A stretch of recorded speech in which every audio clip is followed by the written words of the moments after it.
আজকের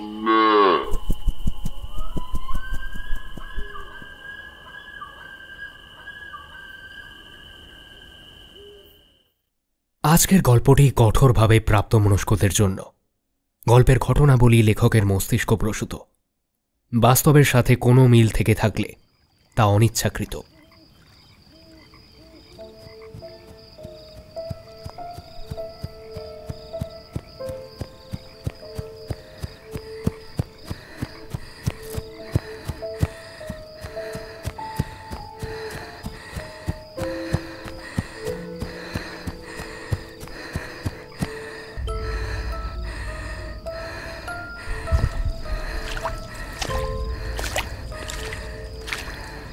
Mukta, wait! Mukta! Mukta, stop! Mukta!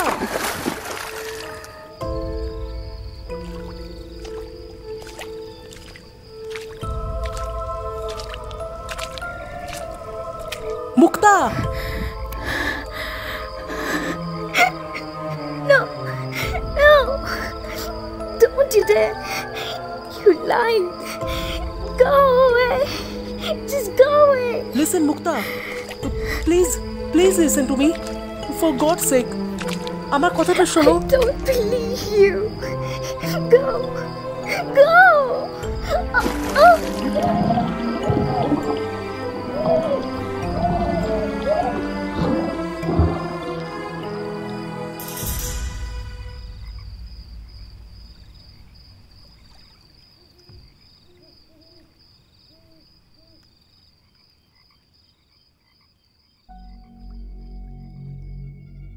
আলো অন্ধকার, পাপ পুণ্য, শুভ অশুভের ফারাক বড় স্পষ্ট।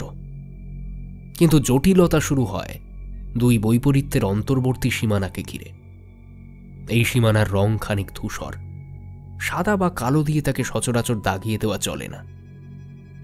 শতাব্দী প্রাচীন আশীর্বাদও যে কোন হাওয়ায় অভিশাপ রূপে নেমে আসে তা কোনো বাদ পতাকা নির্দেশ করতে পারে না। কোন অপরাধে মাতৃরূপেণ দেবীরও ধৈর্যের বাঁধ ভেঙে যায় তা বোধ হয় স্বয়ং অপরাধীরও বোঝার বাইরে। অথবা অপরাধী নিজেও হয়তো অপেক্ষা করে থাকে তার পাপের উপযুক্ত শাস্তির। তবে এই শাস্তি কি প্রশ্নের ঊর্ধ্বে? জগতে কোনো বিচারই কি প্রশ্নাতীত হয়? নমস্কার, আমি তমাল। ট্যাশ গরুর আজকের গল্প পরিবেশনায় আপনাদের সকলকে স্বাগত। ট্যাশ গরু এবং তমাল ও জোনাকিরার মিলিত প্রযোজনায় আপনারা শুনবেন বনেদি বাড়ির দুর্গাপুজোকে কেন্দ্র করে মাতৃরূপেণ সিরিজের দুটি গল্প। ট্যাশ গরুর পরিবেশনায় আজ আপনারা শুনছেন এই সিরিজের প্রথম গল্প, দোলা দাসের লেখা মাতৃরূপেণ অবলম্বনে দেবাংশী। গল্পটি আমরা নিয়েছি অরণ্যমন প্রকাশনী থেকে প্রকাশিত বৃশ্চিক 2 গল্প সংকলন থেকে। আজকের গল্পের প্রধান চরিত্রে রয়েছে কথক, রিমি, অয়ন ও তীর্থ। শুনছেন দোলা দাসের লেখা Debanshi.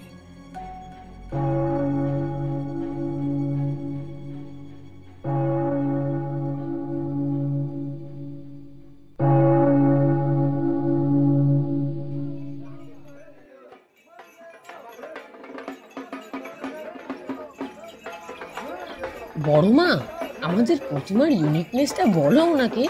He must refer that point in his. না গো বড় মা, তুমি স্বপ্নের গল্পটা আগে বলো। রনকে মাঝপথে থামিয়ে তিতলি কলকলিয়ে উঠল। টুকাই তার স্বভাবসিদ্ধ গাম্ভীর্য নিয়ে বসে বসে ওদের কথা শুনছিল। কলেজে যাওয়ার পর থেকে মেয়েটা যেন আরও একটু গম্ভীর হয়ে গেছে। ঠাম্মি বুদ্ধি করে বাইরের লোকের সামনে দুজনের মল্লযুদ্ধের মহড়াটা আটকে দেয়।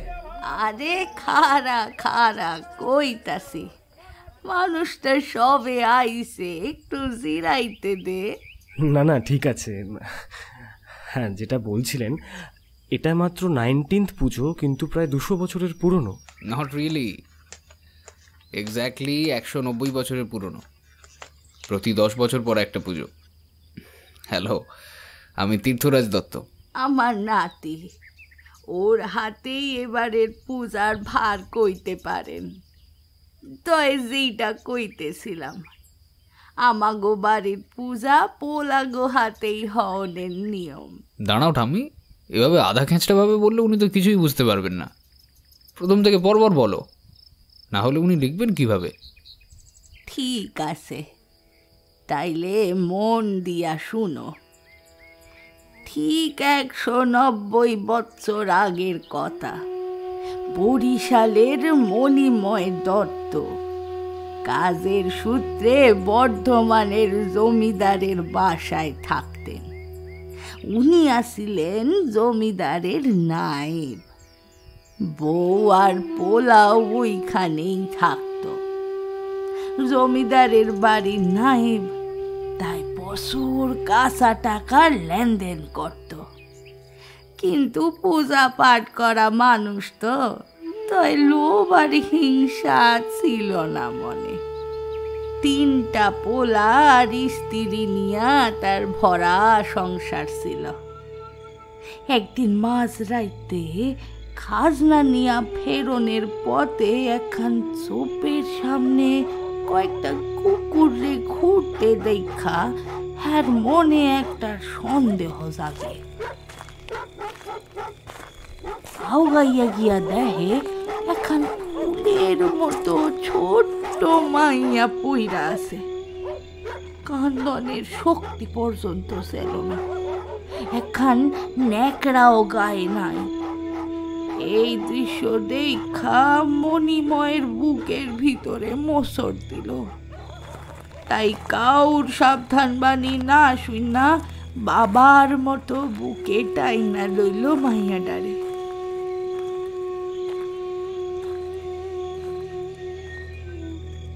তাও মনের ভিতরে যেটুখান সংশয় আসিল, স্ত্রী কমল মনের ভাব দেখা সেইটুকু দূর হইয়া গেল।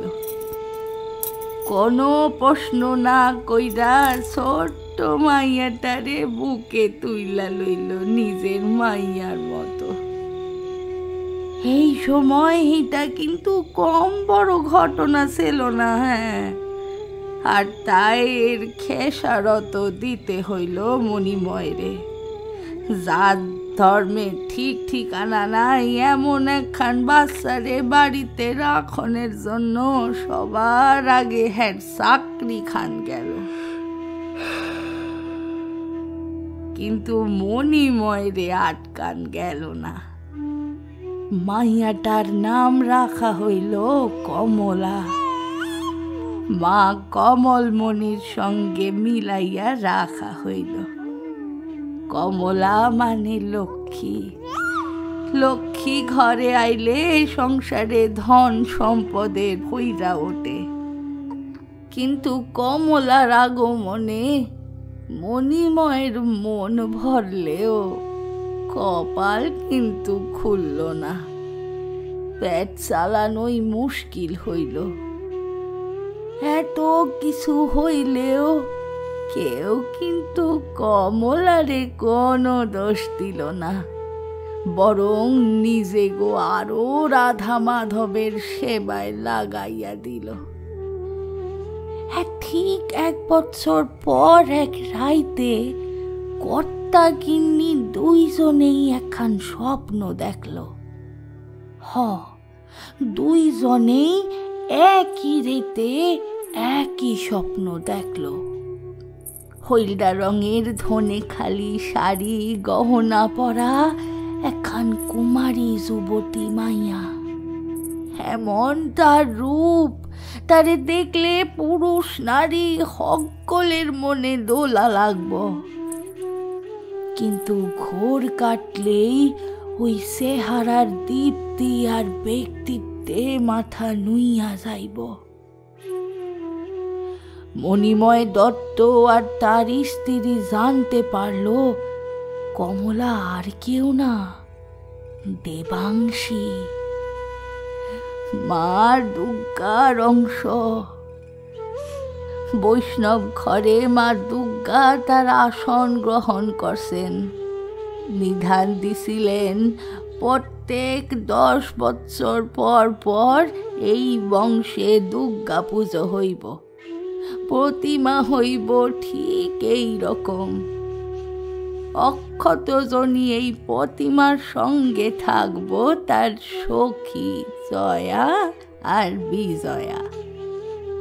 মায়ের এই কুমারী মূর্তির সঙ্গে লক্ষ্মী, গণেশ, সরস্বতী আর কার্তিক থাকবো না, কিন্তু শিব মূর্তি থাকবো। তবে সেইখান মায়ের মাথার উপরে থাকবো না। ধ্যানমগ্ন মহাদেবের আসন থাকবো দেবী মূর্তির পায়ের কাছে। মহাদেব দেবীর আরাধনায় মগ্ন থাকব। আর 10 বৎসর অন্তর এই বংশের কারোর না কারোর কোলে আইব এক কন্যা রত্ন, মা দুর্গার অংশ। কুমারী পূজা হইব সেই কন্যা গো। পূজার যোগান দিব বংশের পোলারা। যে যত্ন আত্মি সম্মান এখন মাইয়া হউন সত্ত্বেও দত্ত পরিবার কমলাকে দিছে, স্বয়ং মা দুর্গা তাতে সন্তুষ্ট হইয়া এই বংশের উপর তার কৃপা দৃষ্টি দিলেন। মা দুর্গার আদেশে কমলার নাম হইল মহামায়া। হ্যাঁ, কিছুদিন পর হঠাৎ আধা সেনা এক দুঃসম্পর্কের আত্মীয়ের বিশাল সম্পত্তি পাইয়া লিলুয়ার এই বাসায় সপরিবারে চইলা আসেন মণিময় দত্ত। তারপর টিকা আর কোনো দিন পিছন ফিরে তাকাতে হয় নাই এই পরিবারে। It's quite interesting. অন্যমনস্ক তীর্থের সংক্ষিপ্ত উত্তর। আইটি সেক্টরের ধোপদুরস্ত মডার্ন তীর্থের কাছে এগুলো কিন্তু নিছক কোনো গল্প নয়, শুধুমাত্র বংশের ইতিহাসও নয়, বরং তার চেয়ে আরও একটু বেশি কিছু। সেটা যে ঠিক কী তা তীর্থ নিজেও জানে না। মহাদেব থাকে দুর্গা প্রতিমার পায়ের কাছে? হ্যাঁ, ধ্যানমগ্ন। এখানে মহাদেব দেবীকে পত্নী রূপে কামনা করেন না, বরং দেবী রূপে আরাধনা করেন। তাই এই বংশের সব ছেলেদের নাম শিবের নামে। ও, যেমন আপনি তীর্থরাজ। ঠিক ধরেছেন। আমার বাবার নাম সোমনাথ দত্ত আর আমার একমাত্র সন্তানের নাম নীলকণ্ঠ দত্ত। অবশ্য ওটা ইন পেপারস অনলি, সবাই নীল নামেই ডাকে। অবশ্য আর বেশি দিন একমাত্র সন্তান থাকবো না, সুখবর আইলো বলে। রিয়েলি? Congratulations mister Dutta. আরে নাথিং লাইক দ্যাট, ঠাম্মি আগাম ফোরকাস্ট করছে আর কি। থাউক, আর ঠাম্মিরে লইয়া মস্করা করতে হইব না। তুমি জানিয়ে বাড়ির নিয়ম জানো না? নিয়ম মানে এই ব্যাপারেও কিরকম? হ্যাঁ, মানে একটু একটু খুলে বলা যাবে কি? অ্যাকচুয়ালি ইয়েস মিস্টার ব্যানার্জি, ঠাম্মি আসলে খুব একটা ভুলও বলেনি। আপনাকে বললাম না, দেবী স্বপ্নে বলেছিলেন এ বাড়িতে প্রতি দুর্গাপুজোর পরে বংশের কারোর না কারোর ঘরে কন্যা সন্তান আসে। আর তার ঠিক পরের পুজোয় সেই মেয়ের বয়স হয় 8-9 বছর। সেই মেয়েকেই কুমারী পুজো করা হয়, এর কোনো অন্যতা নেই। আর হিসেব অনুযায়ী এ বংশে বাবা হওয়ার মতো সিচুয়েশন একমাত্র আমারই আছে এই মুহূর্তে। কাজিনদের বয়স হয় খুব কম, আর না হয় বাবা হওয়ার জন্য খুব বেশি। So YONO. মানে আর ইউ সিরিয়াস? এরকম সত্যি সত্যি হয়? হয়তো, আমাদের পরিবারই তার জলজ্যান্ত প্রমাণ। আমার সাবজেক্ট সায়েন্স ছিল মিস্টার ব্যানার্জি। বিনা প্রমাণে কিছু মেনে নেওয়ার পক্ষে আমি কোনোদিনই ছিলাম না, কিন্তু প্রমাণ পেয়েও নিছক জেদের বসে কোনো কিছুকে অস্বীকার করব এতটাও সংকীর্ণ আমি নই। অ্যামেজিং। আমি এত বছর ধরে পুরনো কলকাতা আর তার সংস্কৃতির ওপর ব্লগ লিখছি, এত লোকের কাছে এত গল্প শুনেছি, কিন্তু এমন প্রামাণ্য কোনো ব্যাপার কিন্তু আমি কোনোদিনও দেখতে পাইনি। এইটুকু বলে অয়ন ঠাম্মির দিকে তাকিয়ে বলল, যদি কিছু মনে না করেন তবে কি আমি আপনাদের এই পারিবারিক পুজোতে উপস্থিত থাকতে পারি? অবশ্যই আইব। হকগলেরে নিয়ে আইতো তার আনন্দ নিশ্চয়ই আইব। শুনো, আমি তোমার লাইগা একখান ঘর খুইলা দিবনে, কেমন? না না, আমি সকালে এসে বিকেলে ফিরে যাব। না না না না না, তা হইব না, তা হইব না। এইখানেই থাইকা আনন্দ করবা। হ্যাঁ, ঠাম্মি ঠিকই বলেছে, কদিন এখানে থেকে যান।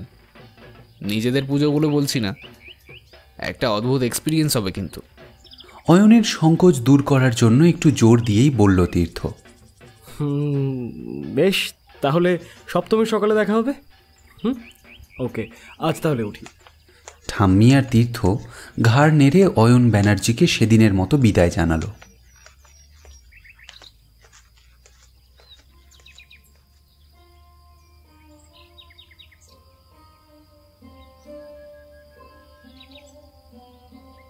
দুপুরের খাওয়ার পাট চুকিয়ে রিমি এখনো ঘরে ঢোকেনি, তাই তীর্থ ঘরে ঢুকেই ঘর লাগোয়া বারান্দাটায় গিয়ে দাঁড়ালো। এটা ওর একটা ফেভারিট জায়গা। কি রাত কি দিন, এই বারান্দাটার একটা আলাদা চার্ম আছে। এখান দিয়ে বাড়ির পেছন দিকটা দেখা যায়। শেষ সীমানায় একটা পুকুর, আর তার ঠিক আগেই ঠাকুর দালান, আর সেই ঠাকুর দালানকে মাঝখানে রেখে চারিদিকে বাগান। না, কেয়ারি করা শহুরে ফুলের বাগান নয়, ফলের বাগান। ছড়িয়ে ছিটিয়ে আছে সব, আম, জাম, কাঁঠাল, বাতাবি, নারকেল, সুপুরি, সবেদা, আঁশফল, পেয়ারা। তবে তীর্থর বড় প্রিয় হলো ওর ঘরের ঠিক পেছনেই এই ঝাঁকড়া জামরুল গাছটা। ছোটবেলা থেকেই এই গাছটাকে ওর বন্ধু বলে মনে হতো। অনেক গোপন কথার সাক্ষী ছিল এই জামরুল গাছ। রিমিকেও বলা হয়নি এমন সব কথা। গাছটার একটা ডাল যেন এদিকে হাত বাড়িয়ে রয়েছে আশৈশব। এসব ভাবনার মধ্যেই রিমির পায়ের আওয়াজ পেয়ে তীর্থ বিছানায় উপুর হয়ে বালিশে মুখ গুঁজে শুয়ে পড়ল। রিমিকে মুখ দেখাতে তার ঠিক ভরসা হচ্ছে না। কিরে, ওরকম মটকা মেরে পড়ে আছিস কেন? এমনি না, এমনি না, কারণ একটা আছে। তার উপরে তীর্থের শরীরটাও ঠিক যাচ্ছে না কদিন ধরে। সারা দিন গা হাত পা ব্যথা, খুব ভয়ঙ্কর না হলেও উঠতে বসতে ঠিকই টের পাওয়া যাচ্ছে। তার ওপর কাল অনেক রাত পর্যন্ত রণ, টুকাই আর তিতলির সাথে বসে এক চালাটা সাজিয়েছে। রিমি ঘরে ঢুকে তীর্থের গা ঘেঁষেই ল্যাপটপটা খুলে বসল। এই তীর্থ, দেখ এই মালটাকে, দেখ দেখ না, ফ্রেন্ড রিকোয়েস্ট পাঠিয়েছে। রিকোয়েস্ট সেন্ডারের প্রোফাইলটা খুলল রিমি, খানিক ঘাঁটল। মেয়ে না রে, বৌদি। উফ, কি ফিগার।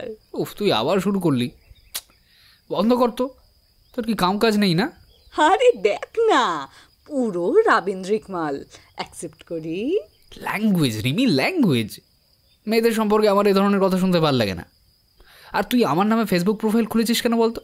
দিস ইজ কল্ড নির্মল আনন্দ। আর তুই অ্যাটলিস্ট এটুকু জানিস যে আমি জেন্ডার নিউট্রাল মানুষ।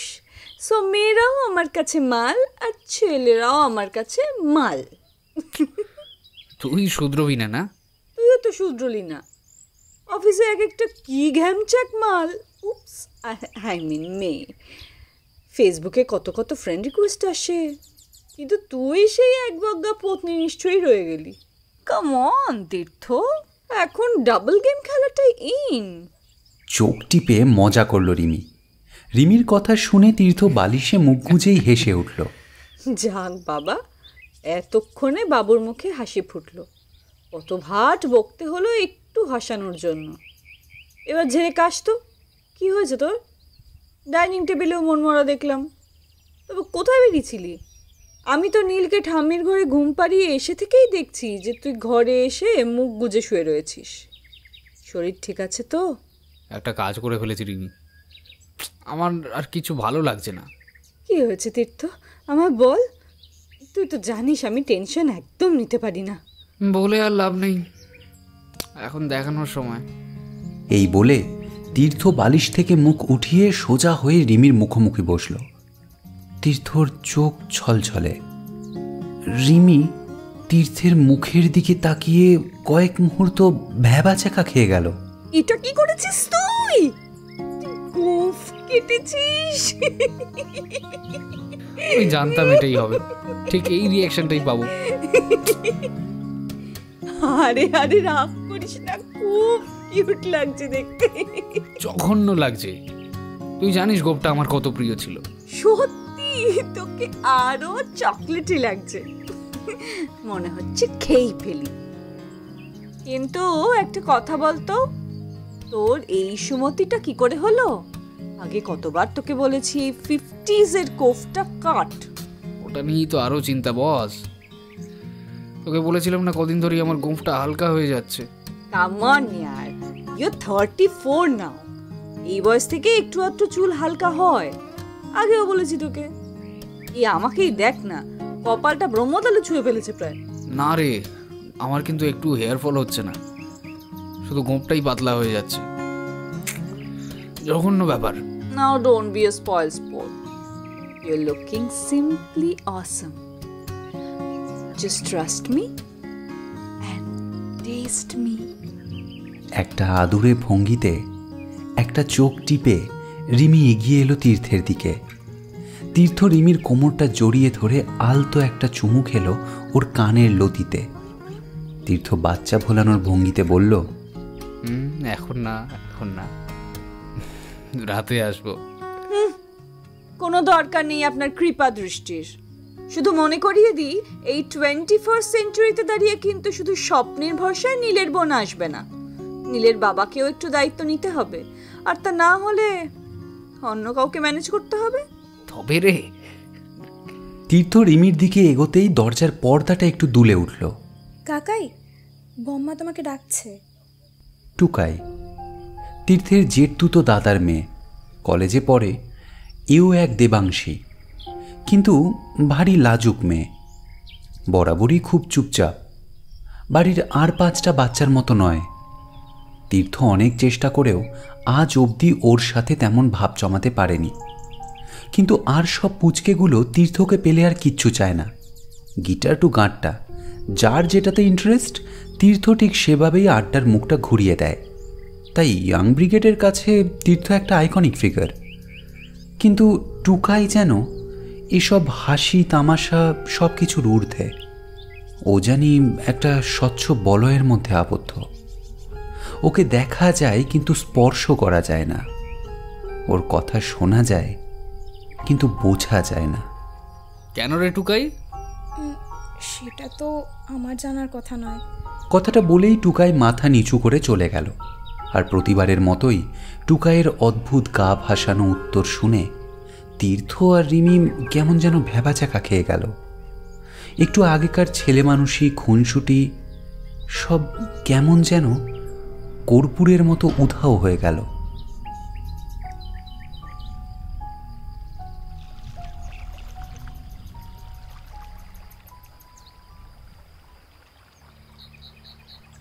পৃথিবীর 3 ভাগ জল আর 1 ভাগ স্থল। সেই 1 ভাগ স্থলের মধ্যেও মানুষ পুরোটা দখল করতে পারেনি। তবে যেটুকুতেই আধিপত্য করুক না কেন, তাও তো নেহাত কম নয়। আর এই মাটি নিয়েই তো যত কাড়াকাড়ি, যত খুনোখুনি। সোনার মাটির টানে মানুষ নিজের দেশে ফেরে। এই মাটির দখল করতেই তো বর্ডারে গুলির বৃষ্টি চলে। কত কত মানুষ মাটিতে লুটিয়ে পড়ে এই মাটিকেই বাঁচানোর জন্য। আবার লড়তে লড়তে সেসব মানুষেরাও আস্তে আস্তে মাটি হয়ে যায়।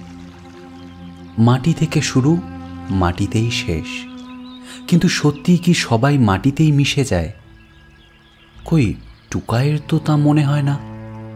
ওর তো সারা শরীরটাই জলে তৈরি, নিজের মনেই বয়ে চলেছে অবিরাম। সারাদিন একঘেয়ে কুলকুল শব্দ ওর মাথায় ঘুরতে থাকে, কখনো বা 2 চোখ ছাপিয়ে বেরিয়ে আসে। কত ডাক্তার দেখানো হয়েছে এই জন্য, কিন্তু কেউ সারাতে পারেনি। কেউ টিয়ার গ্ল্যান্ডকে কাঠগড়ায় দাঁড় করিয়েছে, তো কেউ চোখের ওপর অতিরিক্ত স্ট্রেসকে দায়ী করেছে। কিন্তু টুকাই জানে এ হলো ওর ভেতরে থাকা দিঘির জল, তাই তো জোয়ার এলে উপচে বেরিয়ে আসে। আর ও কষ্টে সৃষ্টে আগলে বসে থাকে সেই জল। কাউকে বলা যাবে না এই কথা, কেউ বুঝবেও না। যে বুঝতে পারত সেই তো নেই, সেও জল হয়ে গেছে। কিন্তু টুকাই কি করে জানলো যে সে বুঝতে পারত? টুকাইয়ের সাথে তো মুক্তার কখনো দেখাই হয়নি। ওর জন্মের আগেই তো মুক্তা হারিয়ে গেছে। জলের জিনিস জলেই চলে গেছে। আর তাই কি ওর মনে হয় যে জলের কথাটা একমাত্র মুক্তাই বুঝতে পারত?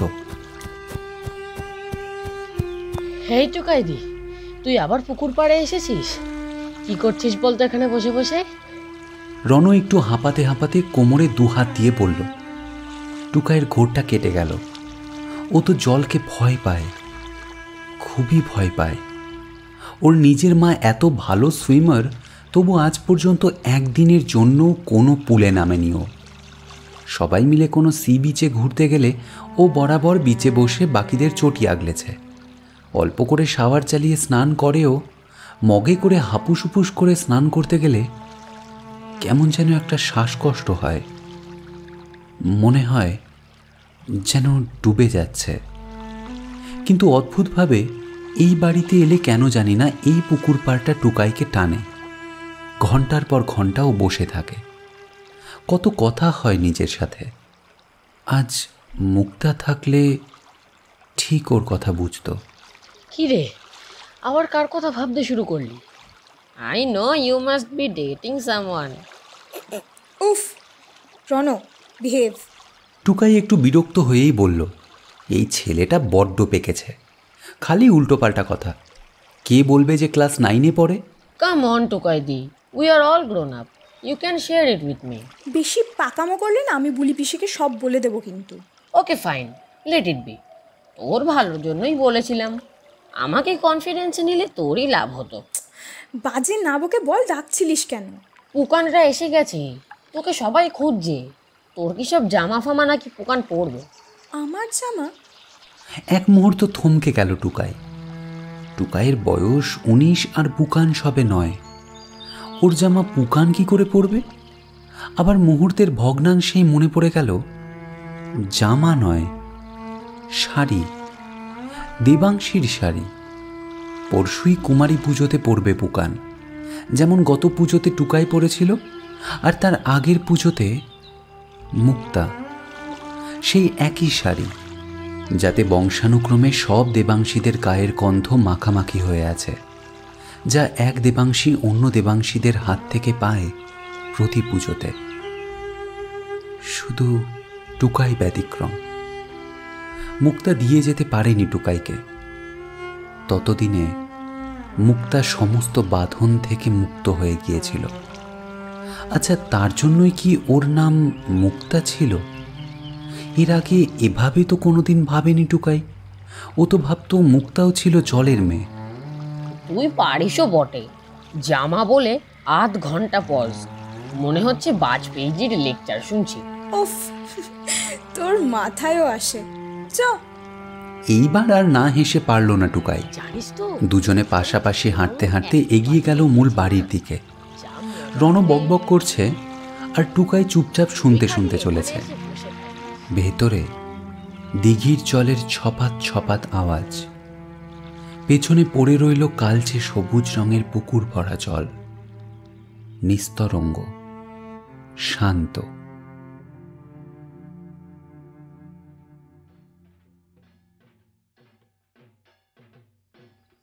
একটু দেরি করে ফেললাম বোধহয়।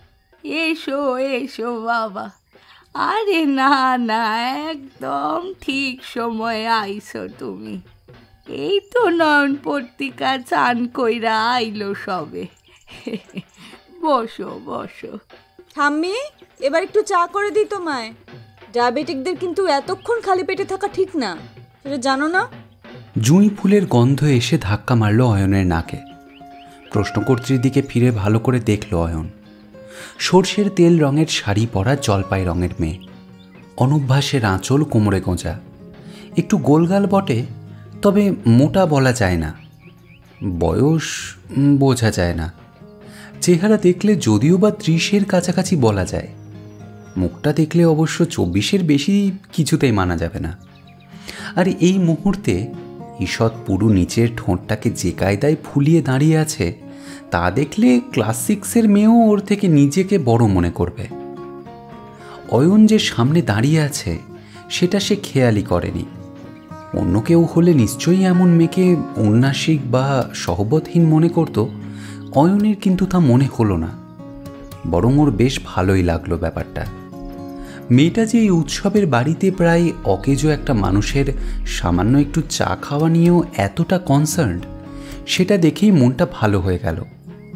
আসলে অয়ন ছেলেটাই অমন, কী সব যে সামান্য কারণে ওর মন ভালো হয়ে যায় তা ও নিজেই বুঝতে পারে না। সবাই একটা জিনিসকে যেভাবে দেখে ও সেই দেখাটার মধ্যেও অন্য একটা ডাইমেনশন খুঁজে পায় যেন। সেই ছোটবেলা থেকেই তো ওর এই স্বভাব। আজ এই মধ্য 30-এ এসে কি আর সেটা বদলাবে? আর বদলালে কি ওর জীবনটা এত বছর ধরে এরকম নোঙরহীন জাহাজের মতো ঘুরে বেড়াতো? এইসব চিন্তা করতে করতে অজান্তেই বোধহয় একটা দীর্ঘশ্বাস বেরিয়ে এসেছিল। ওই দেখো, তোমার কাণ্ডজ্ঞান দেখে উনিও দীর্ঘশ্বাস ফেলছেন। এত বছর ধরে দেখছেন তো তোমায়। আসলে উনি কেন, সবাই হোপলেস হয়ে যাচ্ছে দিন দিন তোমার এই ছেলে মানুষই দেখে। খড়খড় করে বলে উঠল মেয়েটা। অয়নকে নির্ঘাত অন্য কেউ ভেবেছে। অয়ন গোবেচারার মতো মুখ করে বসে রইল। মনে মনে বেশ মজাই লাগছে। সবসময় একঘেয়েভাবে ইন্ট্রোডাকশনটাও কোয়াইট বোরিং। এরকম ডিফারেন্ট ঘটনাই তো কত নতুন নতুন গল্পের জন্ম দেয়। আমার কাণ্ড দেখা না তোর কাণ্ড দেখা কইতাছি, অরে কি তুই আমার জ্যাঠামশাই ঠাউরাইছিস নাকি যে ও আমার চিনির ব্যারামের খবর রাখবো? ও আসলে গল্প করছিলে, তাই ভাবলাম অনেক দিনের চেনা বোধ হয়। দেখো মাইয়াটার কাণ্ড দেখো। অয়ন, এই পাগলিটা হইল আমার নাতির বউ। থাক, বাকিটা আমি সেরে নিচ্ছি। তোমার নাতির বউ হওয়ার আগে আমার যে একটা নাম আছে সেটা দিয়ে শুরু করি। সেই ভালো, সেই ভালো, নিজের কাম নিজে করনি ভালো। হাই, আমি রিমি, রিমিকা, এই মুহূর্তে প্লেইং তীর্থস ওয়াইফ। হ্যালো, আমি Ayan, Ayan Bandyopadhyay. I know you. You're a blogger, right? Right. Please কিছু মনে করবেন না, আমি আপনাকে না চিনেই কত কথা বলে ফেললাম। না না, it's absolutely okay with me. তাই না? ফ্র্যাঙ্কলি স্পিকিং, আমারও ওই একই ধরনের ইন্ট্রো খুব বোরিং লাগে। এভাবে ইন্ট্রোটা বেশ অন্যরকম হলো। আই মিন, এই ইন্ট্রোটা বেশ একটা স্টোরির মতো হলো। অয়ন চমকে উঠল। মেয়েটা কি থট রিডার? এক্ষুনিও নিজেও এরকম একটা কথাই ভাবছিল না? নাকি রিমিও ওর মতো করেই ভাবে?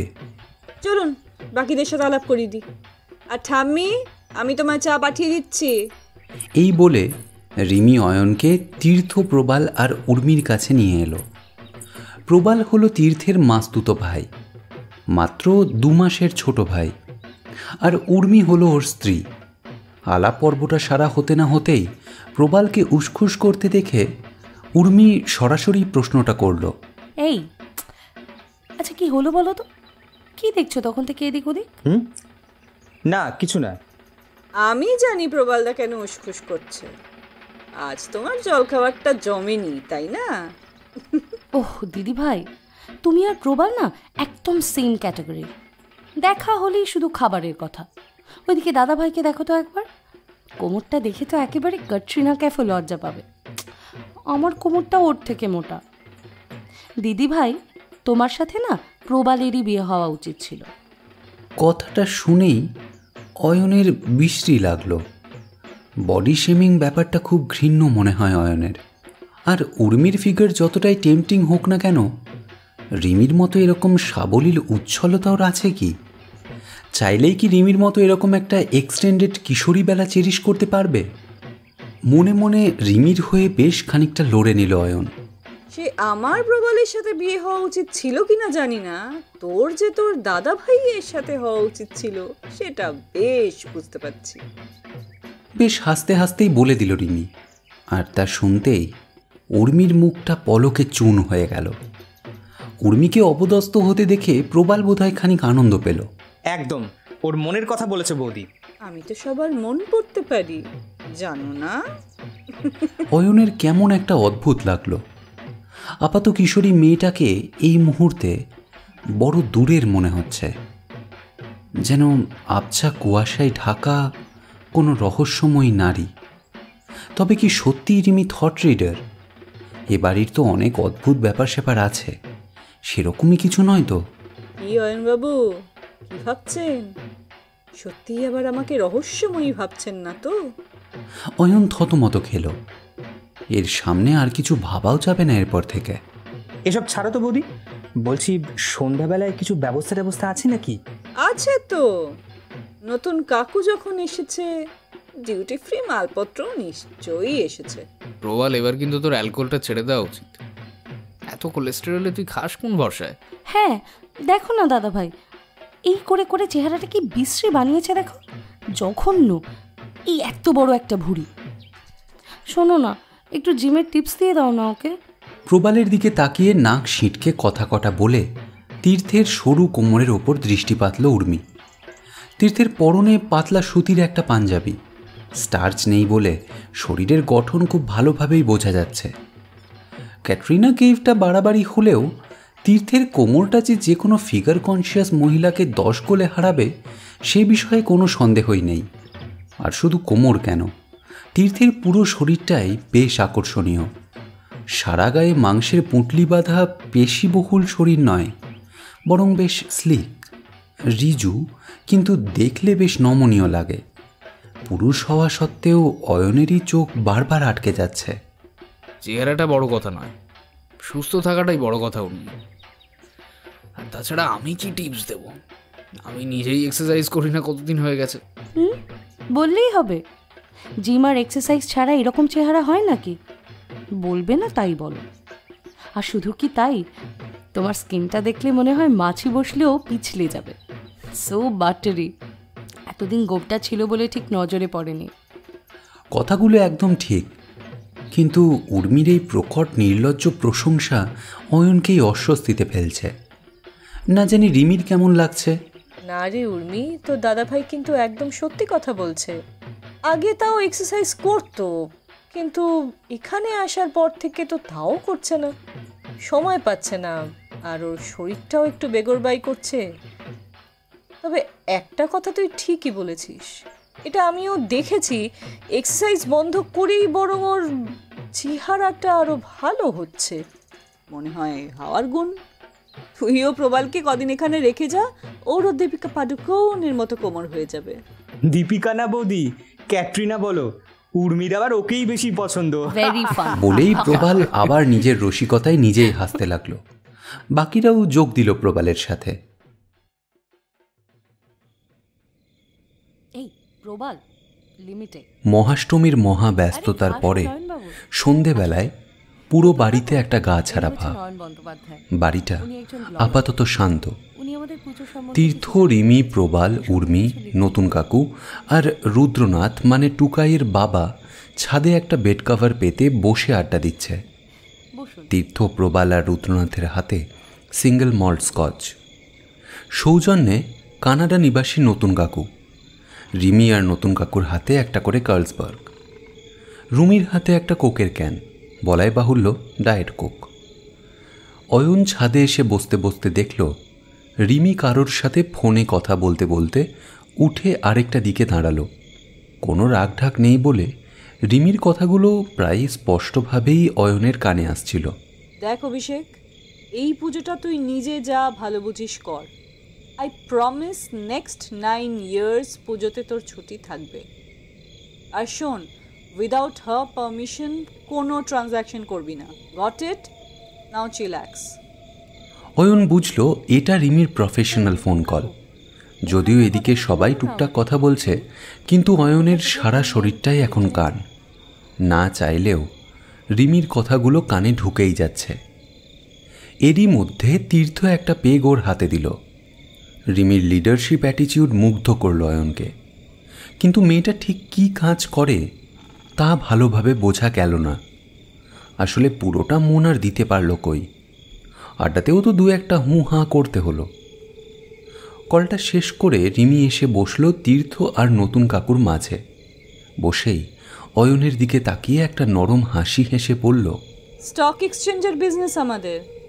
আমি আর আমার পার্টনার বাড়ি থেকেই কাজটা করি বলতে পারেন।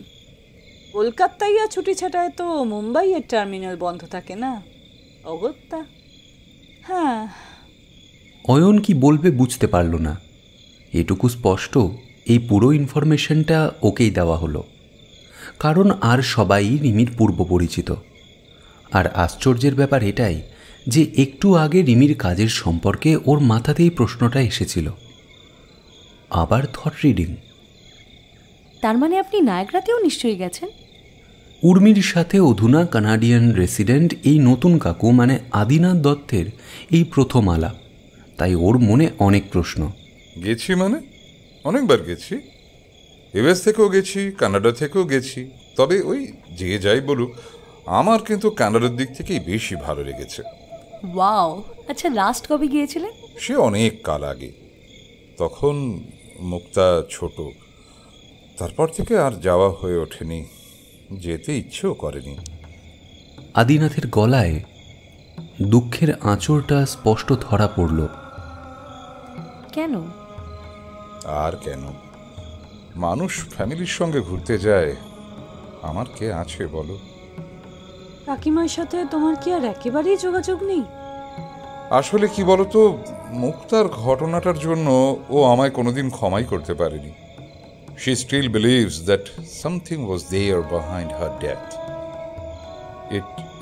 It wasn't a usual accident. সবাই চুপ করে গেল। সবার গ্লাসও প্রায় ফাঁকা হয়ে এসেছিল। তীর্থ গ্লাসটাতে আরেকটা পেগ বানালো, বেশ বড় পেগ, 4টে আইস কিউব দিল। আরে আরে কি করছিসটা কি? এত নিচ্ছিস কেন তুই? আর এতগুলো আইস কিউবই বা কেন নিচ্ছিস? জ্বর জ্বর লাগছে বলছিস, এই গরমে চাদর জড়িয়ে বসে আছিস সেই দুপুর থেকে, এতে তো আরো ঠান্ডা লেগে যাবে। রে রে করে উঠল রিমি। ব্যাপারটা অয়নও খেয়াল করেছে। ও ভেবেছিল সকালবেলায় ওর ফিজিক আর কোমর নিয়ে এত কথাবার্তা বলা হয়েছে বলে ও নিজেকে উর্মির দৃষ্টি থেকে আড়াল করার জন্যই চাদর জড়িয়ে রেখেছে। আসলে সব পুরুষরা তো একরকম হয় না, সবাই মেয়েদের স্তুতিবাক্যে ভেসে যায় না। কিন্তু রিমির কথা শুনে অয়ন আসল কারণটা জানতে পারল, আর তীর্থর জন্য রিমির কনসার্ন যে কতটা সেটাও বুঝতে পারল। বুঝতে পেরেই কেমন একটা ভালো লাগা খারাপ লাগার মিশ্র অনুভূতি হলো অয়নের। না, ব্যাপারটা বোধহয় ঠিক হচ্ছে না। তীর্থ কিন্তু রিমির কোনো কথার উত্তর না দিয়ে নিজের ডান হাতটা তুলে থামার ইশারা করল। ওর চোখটা জলজল করছে, ঠিক রাগ নয়, কেমন একটা যন্ত্রণা মাখানো সেই দৃষ্টিতে। রিমি কিছু বুঝেই হোক বা না বুঝেই হোক চুপ করে গেল। Still the show must go on. পরিবেশটাকে হালকা করার জন্য আদিনাথ রিমির দিকে চেয়ে হালকাভাবে বলল কথাটা। প্রত্যুত্তরে রিমিও মৃদু হাসল, কিন্তু বেদনার ছাপ রয়েই গেল সেই হাসিতে। পরিবেশটা কেমন ভারী হয়ে উঠেছে। রুদ্রনাথ গ্লাস হাতে নিয়ে চুপ করে বসে রইলেন। তীর্থ দু এক চুমুকেই পেকটা শেষ করে কচকচ করে আইস কিউবগুলো চিবিয়ে খাচ্ছে। কেমন যেন একটা অস্বস্তিকর নীরবতা চারিদিকে। এই সময়ে হঠাৎ নিচ থেকে টুকাই উঠে এলো। বাবা, মা তোমার নিচে ডাকছে। টুকাইয়ের ডাকে রুদ্রনাথের বুকের কাছে ঝুলন্ত মাথাটা খানিক উঠল। 2-1 সেকেন্ড লাগলো বর্তমানে ফিরে আসতে। হ্যাঁ চল টুকি, আসছি। টুকাই না, সকাল থেকে তো খেয়ালই করিনি।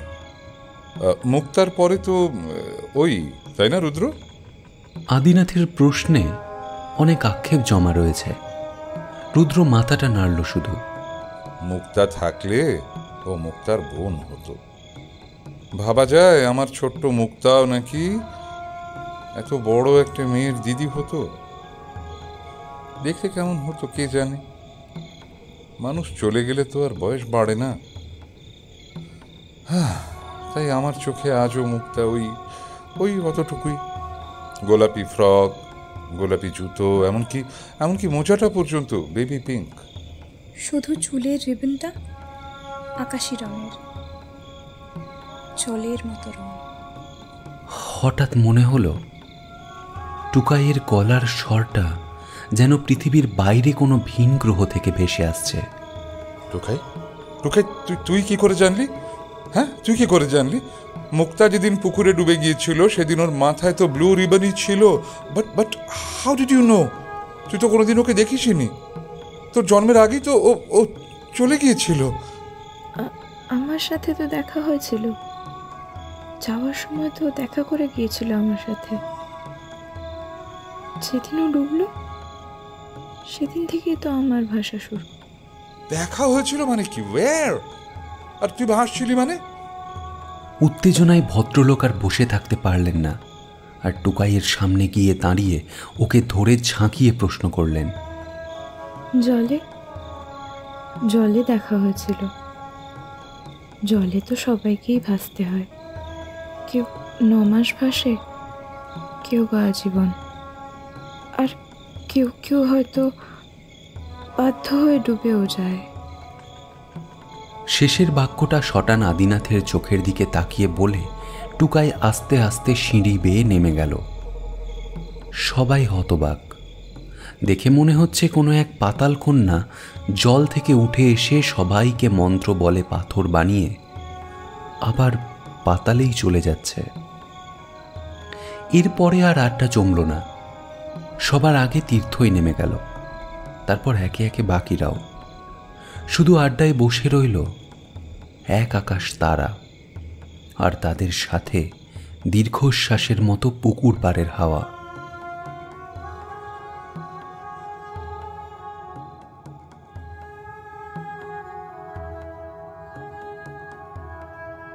আর ভালো লাগছে না, তাই না? খুব খারাপ হয়ে গেছে আমি দেখতে।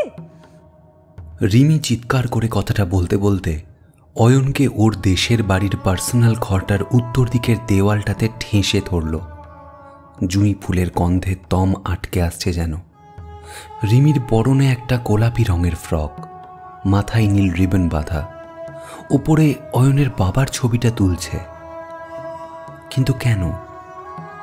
বাইরে কি হাওয়া দিচ্ছে? রিমি, আমার কথাটা শোনো। কি শুনবো শুনি? আমি ছুলে ফসকা পড়ে তোর গায়ে। অসম্ভব জোরে চেঁচিয়ে উঠল রিমি।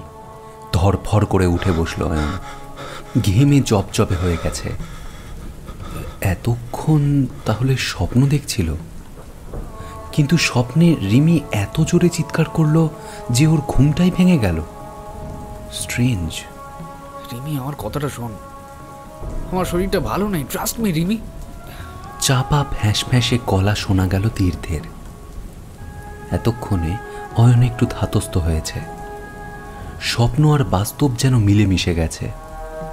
রিমি আর তীর্থের দাম্পত্য কলহ, পাশাপাশি ঘর হওয়ার কারণে ইচ্ছে না থাকলেও অয়নকে ওদের এই ভীষণ ব্যক্তিগত মুহূর্তের সাক্ষী হতেই হয়েছে।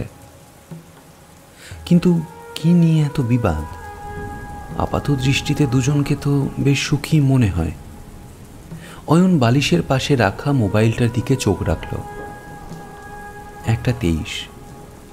এত রাতে এভাবে কেন ঝগড়া করছে দুজনে? অবশ্য দুজনে বলাটা ভুল হবে। সেভাবে খেয়াল করলে বোঝা যাবে যে ঝগড়াটা কিন্তু রিমিই করছে। তীর্থ ছেলেটা এমনিতে খুব ভালো, কেয়ারিং। ওকে নিয়ে তো খুব প্রবলেম হওয়ার কথা নয়। আর যদি কোনো প্রবলেম থেকেও থাকে তবে সেটা পরে ডিসকাস করলেই তো হয়। তারপর যেখানে সত্যিই ছেলেটার শরীর ভালো নেই কদিন ধরে, তাছাড়া আজ সকাল থেকে তো ভালোভাবে কথাও বলতে পারছে না। গলাটা বিশ্রীভাবে বসে যাওয়াতে কেমন একটা ভাঙা ভাঙা নিচু ফ্যাঁস ফ্যাঁসে স্বরে কথা বলছে। শুনলেই বোঝা যাচ্ছে যে খুব কষ্ট হচ্ছে। শরীর ভালো নেই তো কনসাল্ট আর ডক তীর্থ। তার জন্য তুই আমার শরীরটাকে কষ্ট দিতে পারিস না। এখানে আসার পর থেকে দেখছি কেমন একটা ছাড়া ছাড়া ভাব। অন্য কাউকে যদি ভালো লেগে থাকে তো বল না। নাকি নীলুয়া এসে কোনো পুরনো প্রেমের স্মৃতি জেগে উঠেছে? কি যাতা বলছিস রিমি? কিচ্ছু যাতা বলছি না। নাকি উর্মির মতো ফিগার থেকে 1 হাত লম্বা জিভ বেরিয়ে এসেছে তোর, আর আমাকে রুচ্ছে না, তাই না? বিহেভ রিমি, অনেকক্ষণ ধরে তোর ভার সহ্য করছি। কি হয়েছে এটা? কি 2 সপ্তাহ ইন্টিমেট হয়নি বলে তোর এত ক্ষোভ? বলছি তো আমার শরীরটা ভালো নেই, তো ও এক কথাই বলে চলেছিস। Have you become a sex maniac or what? No, I'm not. But you have turned into a disgusting important fellow. Shut up. Will you? তাহলে কেন তীর্থ অতদিন তুই আমাকে কাছে টানিসনি, আদর করে আমার মাথায় হাত বুলাসনি? It's not about sex, goddamn. Actually, you don't love me anymore. কান্না ভেজা কথাগুলো শুনে এবার অয়নেরও কষ্ট হলো রিমির জন্যে। মনে হলো ক্লাস 6-এর মেয়েটা বাবার কাছে আদর খাওয়ার জন্য বায়না করছে। আরে আরে কাঁদছিস কেন বোকা মেয়ে? Of course I love you. তাহলে কেন নীলকে মাঝখানে শোয়াতে বলছিস? কেন তুই আমায় ধাক্কা মেরে সরিয়ে দিলি বল? আমি তো এইভাবে তোর বুকে মাথা রেখে শুতে চেয়েছিলাম। কথাটা বলে রিমি তীর্থকে নরম পাশবালিশের মতো জড়িয়ে ধরে বুকে মাথা রাখতে যেতেই তীর্থ একটা অস্ফুট চিৎকার করে ছিটকে গেল। কি হলো? ব্যথা রিমি, ব্যথা, আমার সারা শরীরে ব্যথা, হাত ছোঁয়ালেই বিষের মতো ব্যথা।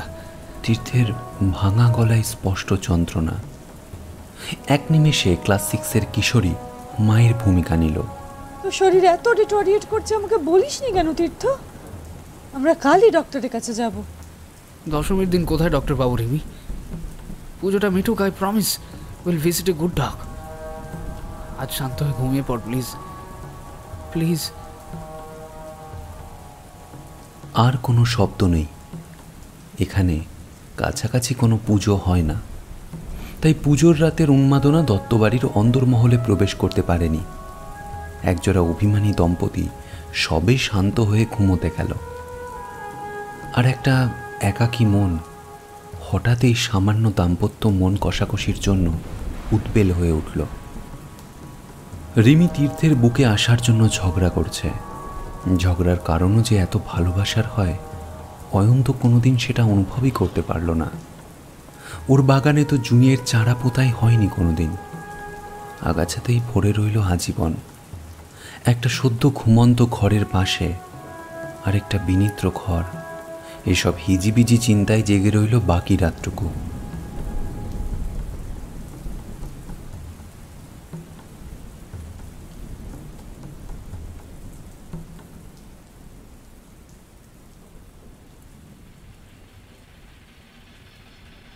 অমন কইরা না বন্দি, আহো আমার কাছে আহো, আমি তোমারে দেখাইয়া দিতেছি, আহো।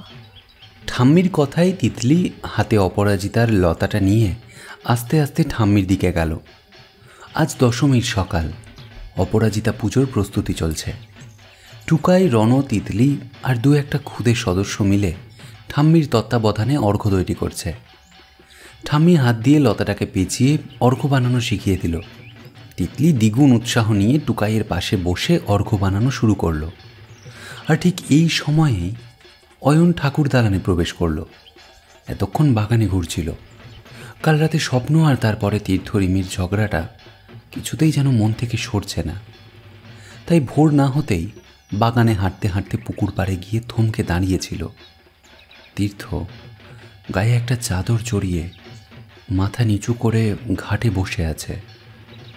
তীর্থকে দেখে কেমন একটা অস্বস্তি হলো অয়নের। কাল রাতের ঘটনাটা ছবির মতো চোখের সামনে ফুটে উঠল। আর ঠিক তক্ষুনি অয়নের মনে হলো এবার ফিরতে হবে, না হলে কিছু একটা অপ্রত্যাশিত ঘটনা ঘটে যাবে, যা এতদিন পাওয়া যায়নি। তা নিয়ে নতুন করে কোনো ভাঙনের গল্প না তৈরি করাই শ্রেয়। তাই আবার হাঁটতে হাঁটতে পুকুরের দিকে পিঠ করে থাকা ঠাকুর দালানের কাছে এসে দাঁড়ালো। জুতো খুলে ভেতরে ঢুকে এলো। এসেই সব বাচ্চাদের ইনভলভমেন্ট দেখে বেশ ভালো লাগলো অয়নের। একটা প্লাস্টিকের টুল নিয়ে বসে পড়ল। কেমন লাগতাছে আমাদের বাড়ির পূজা? ঠাম্মি হালকা ছলে কথাটা শুনলে। কনফিডেন্স দেখে বোঝাই যাচ্ছে যে আজ অবধি একজন মানুষও এই বাড়ির পুজো দেখে খারাপ বলেনি। খুব খুব খুব ভালো লাগলো।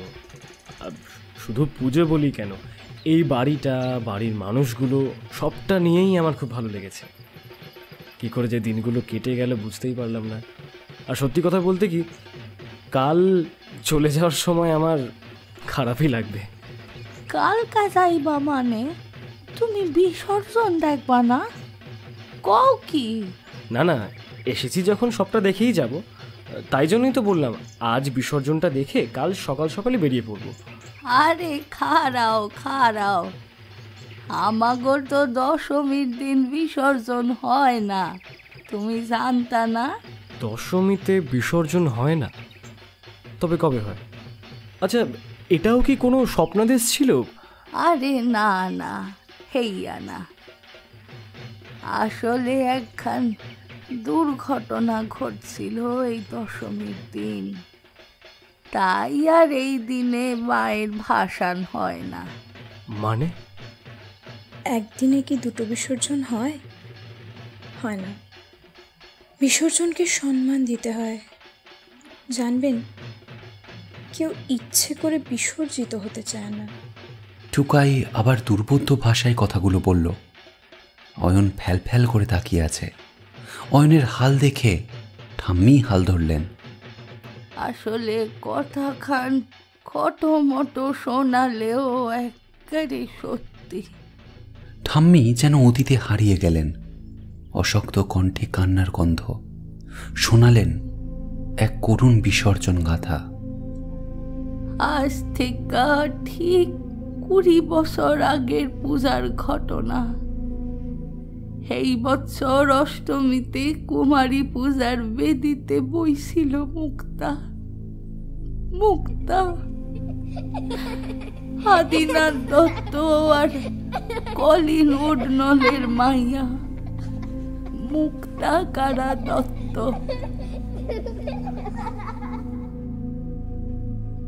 এই পরিবারের সকলের গায়ের রঙই মোটামুটি ফর্সা, দেখতেও কারোরে খারাপ না, কিন্তু এই মাইয়াটার ব্যাপারই ছিল আলাদা। মায়ের আইরিশ রক্ত বইতেছে শরীরে, লম্বা পিটানো চেহারা, ছোট ছোট কটা দুখান চক্ষুতে কি যে মায়া, পুরু আর চুলের রং খয়েরের মতো, পাতলা নাকের ডগাটা উপর দিকে তোলা, আর চুল যদি দেখছো, ওই দুখান মাইয়া তার ঢেউ খেলানো চুল কোমর ছাড়াইয়া নামছে, আর হাত পা যেন মাখনের তাল, ঠিক যেন একখান জল পড়ি। কইয়া না দিলে বোঝনের উপায় নাই যে মাইয়ার বয়স মোটে 9 বছর। গায়ের রং একেবারে গোলাপি মুক্তার মতো। হের লাগাই তো আদিনাথ নাম দিছিল মুক্তা। হের আগে 5 বছর বয়সে একবার আইছিল, কিন্তু অত ছোট কালের কথা কি আর কারোর মনে থাকে? তাই যাই দেখে মাইয়ার তাই ভালো লাগা যায়। চোখে মুখে কি উৎসাহ, আর সুযোগ পাইলেই পুকুরে ঝাঁপ দেয়, আর সাঁতার কাটতে বেড়ায় রাজহাঁসের মতো। আসলে অগদেশে তো 6 মাসই বরফ পড়ে, তাই এখানকার গরম সহ্য হইতেছিল না, কিন্তু তা নিয়ে মাইয়ার কোনো নালিশ ছিল না। মুখে হাসি লাগাই রইছে। সারাটা দিন ধইরা বাগান, ক্ষেত, ঠাকুর দালান চইসা বেড়াইতো। হাই, আই এম তীর্থ। আর তার সঙ্গী ছিল তীর্থ। লিলু আর খ্রিস্টান স্কুলে পড়ছিল তো ইংরাজিতে কথা কইতে পারত, আর বাকি ভাই বোনেরা তো তার থেকে অনেক বড় ছিল। তীর্থ তখন 16 বছরের পোলা। অষ্টমীর সকালে যখন পূজার বেদিতে লাল বেনারসি পইরা বইল, বাবাকে হা কইরা চাইয়া রইল। মৃন্ময়ী প্রতিমার রূপও যেন ম্লান লাগতেছিল মুক্তার কাছে, যেন সত্যি সত্যি মা দুর্গা আইছে পুজো নিতে। আমাগো সন ঠাকুর তো পূজা করতে গিয়া জ্বর জ্বর কইরা কাইন্দা ফেলাইল। ঢাকের বলে ধূপ ধুনার গন্ধে ফুল চন্দনের উপাচারে যেন স্বর্গ নামিয়া আইল। কাউর মুখে কথা ছিল না, হকগলে বিভোর হইয়া দেখতেছিল। এই বাড়িতে কতগুলি কুমারী পূজা হইছে, কিন্তু মুক্তার পূজা হকগল বাড়ির থেকে আলাদা ছিল। হ্যাঁ, নিজেও পুরা পূজাটায় চুপ করে বইয়াছিল।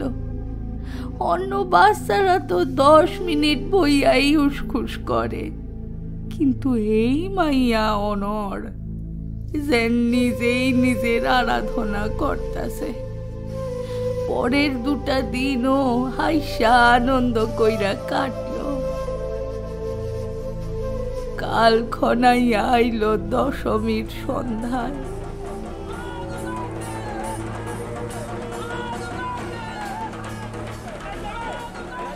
বাড়ির হকগলে মিলে গেল মায়ের বিসর্জন দিতে। বাড়ির পোলাপান বড়রা হকগলে মিলা নাচতে নাচতে গেল বড় গঙ্গায়।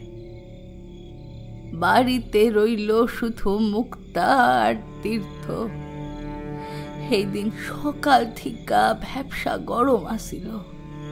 হকগলে বাসা থেকে বেরোতেই মুক্তা পুকুরে নামার লাইগা জিদ ধরল। তখন সন্ধ্যা হইয়া গেছে। তীর্থ অনেক কইরা বুঝাইছিল, কিন্তু মাইয়া কিছুতেই শুনল না। তখন পোলায় আর কি করব? মুক্তারে বুঝাইল যে খবরে কইছে আইজ রাত 8টা থেকে 8:30টার ভিতরে খুব বৃষ্টি হইব, পৃথিবী এমনি ঠান্ডা হইয়া যাইব, তাই রাতের বেলায় আর জলে নামতে হইব না।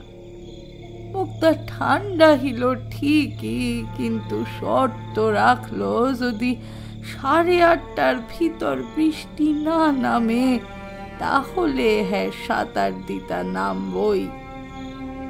তীর্থ ভাবলো যাও, 8:30টা বাজতে বাজতে মাইয়া সাঁতারের কথা ভুইল্লা যাইবে। এইসব ভাইবা তীর্থ মুক্তারে ফুলানোর লাইগা নিজের বইপত্র নামাইয়া দিল। কিন্তু কপালের লিখন যাবে কই?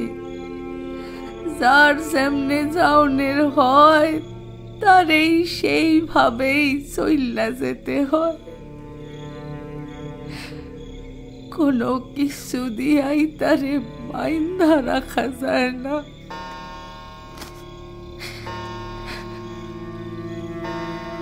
ওই খাতা দেখতে দেখতে মুক্তা কিন্তু সাঁতারের কথা ভুইলাই গেছিল। কিন্তু নিচের ঘরের ওই বড় ঘড়িটায় যেই 8টার ঘন্টা পড়ল, মাইয়া তো লাফ দিয়া উঠল। তীর্থ অনেক চেষ্টা করছিল আটকানোর, কইছিল যে রাতের বেলায় জলে নামতে নাই। এইসব শুইনা মুক্তার মাথা আরো ঘুইরা গেল। মাইয়া বুঝতে পারলো যে তীর্থ হারে আটকানোর লাইগা মিথ্যা কথা কইছে। যারা খুব সহজে সবকিছু বিশ্বাস করে, বিশ্বাস ভাঙলে তা গো আটকানো অত সহজ না। মুক্তাও সেই কামটাই করলো। তীর্থের উপর রাইকা গিয়া দৌড় দিয়া বাড়ির বাইরে চইলা গেল। পোলাটাও তখন ছোট, কি করবে বুঝতে না বাইরা কিছুক্ষণ ওখানেই খাড়াইয়া রইল। কিন্তু হুশ ফিরতেই সুইটটা পুকুরের দিকা গেল। গিয়া দেখে মুক্তার আগের চোটে সাঁতারের লাল জামা খানো পরে নাই, গোলাপি জামা, গোলাপি জুতো, মোজা, নীল রঙের ফিতা লইয়াই জলে ঝাঁপ মারছে। Mukta, Mukta please please come out of water. Tirtha অনেক কইরা মিনতি করছিল, মুক্তা কিছুতেই শোনে নাই। সাঁতার কাটটাই চলতেছিল। তীর্থ চেষ্টা করছিল মুক্তারে পাড়ের দিকে সাঁতার কাটতে দেখা তারে তোলবার লাইগা হাঁটু অব্দি কাদা পর্যন্ত নামছিল পোলাটা, প্রায় ধইরাও ফেলছিল, কিন্তু মুক্তা কিছুতেই শোনে নাই। উল্টো তীর্থের হাতে খিমচাইয়া রক্ত বার কইরা পুকুরের মাঝখানে চইলা গেছিল। তীর্থ ভয় পাইয়া পাড়ার লোকের ডাকতে গেছিল, কিন্তু পাড়ার লোক পাবে কই? দত্ত বাড়ির পুজোর ভাসানের লাইগা পাড়ার লোক 10 বছর অপেক্ষা কইরা থাকে। সামনে ঘট নিয়ে হাঁটে, সেই বছর পূজার ভার যার ওপরে থাকে সে, আর তার পিছনে থাকে সারা পাড়া। যাই হোক, এই দিন অনেক খুঁজা পাইতা তীর্থ কাউকে পাইল না যে গিয়া মুক্তারে পুকুর থেকে তুইলা আনতে পারে। তাই হ্যাঁ, আবার পুকুর পাড়ে সুইটটা আইল, কিন্তু পুকুর পাড়ে তখন আর মুক্তা নাই। ভয় পাইয়া পুলার গলা শুকায় কার, কতবার জোরে জোরে ডাকনের চেষ্টা করলো, কিন্তু গলা দিয়া আওয়াজই বাইর হইল না। উপায় না পাইয়া আবার কোমর অব্দি জলে নামলো তীর্থ। গেল কই মাইয়াটা? উঠা যায়নি তো? এই ভাবতেই তীর্থর মনে একটু শান্তি হইল। ঘরে যাওনের লাইগা এই না পিছনে ফিরছে, দেখে ঘাটের কাছে ডান দিকের পাড়ে একখান বড় সাদা রঙের পলিথিনের ঠোঙা। কিন্তু আমাদের পুকুরে তো নোংরা থাকে না, গাছের পাতাও পরিষ্কার করা হয়, পলিথিন তো দূরের কথা। তো এই পলিথিনটা আইলো কই থিকা? এইসব ভাবতে ভাবতে তীর্থ পলিথিনটার দিকে আউগাইয়া গেল, আর পলিথিনটা ফেলনের লাইগা হাত দিতেই হাতে কি যেন নরম নরম ঠেকল।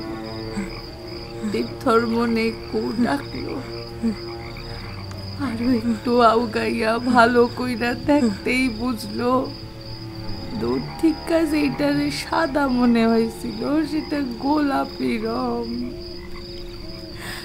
মুক্তার জামা ভাসতেছে,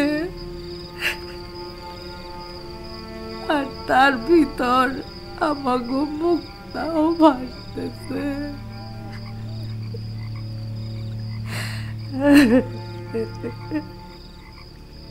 তীর্থ আর কিছু ভাবনের সুযোগ পাইল না। মুক্তার কাছেই পুকুরের পাড়ে কাদায় জ্ঞান হারাইয়া পইরা রইল।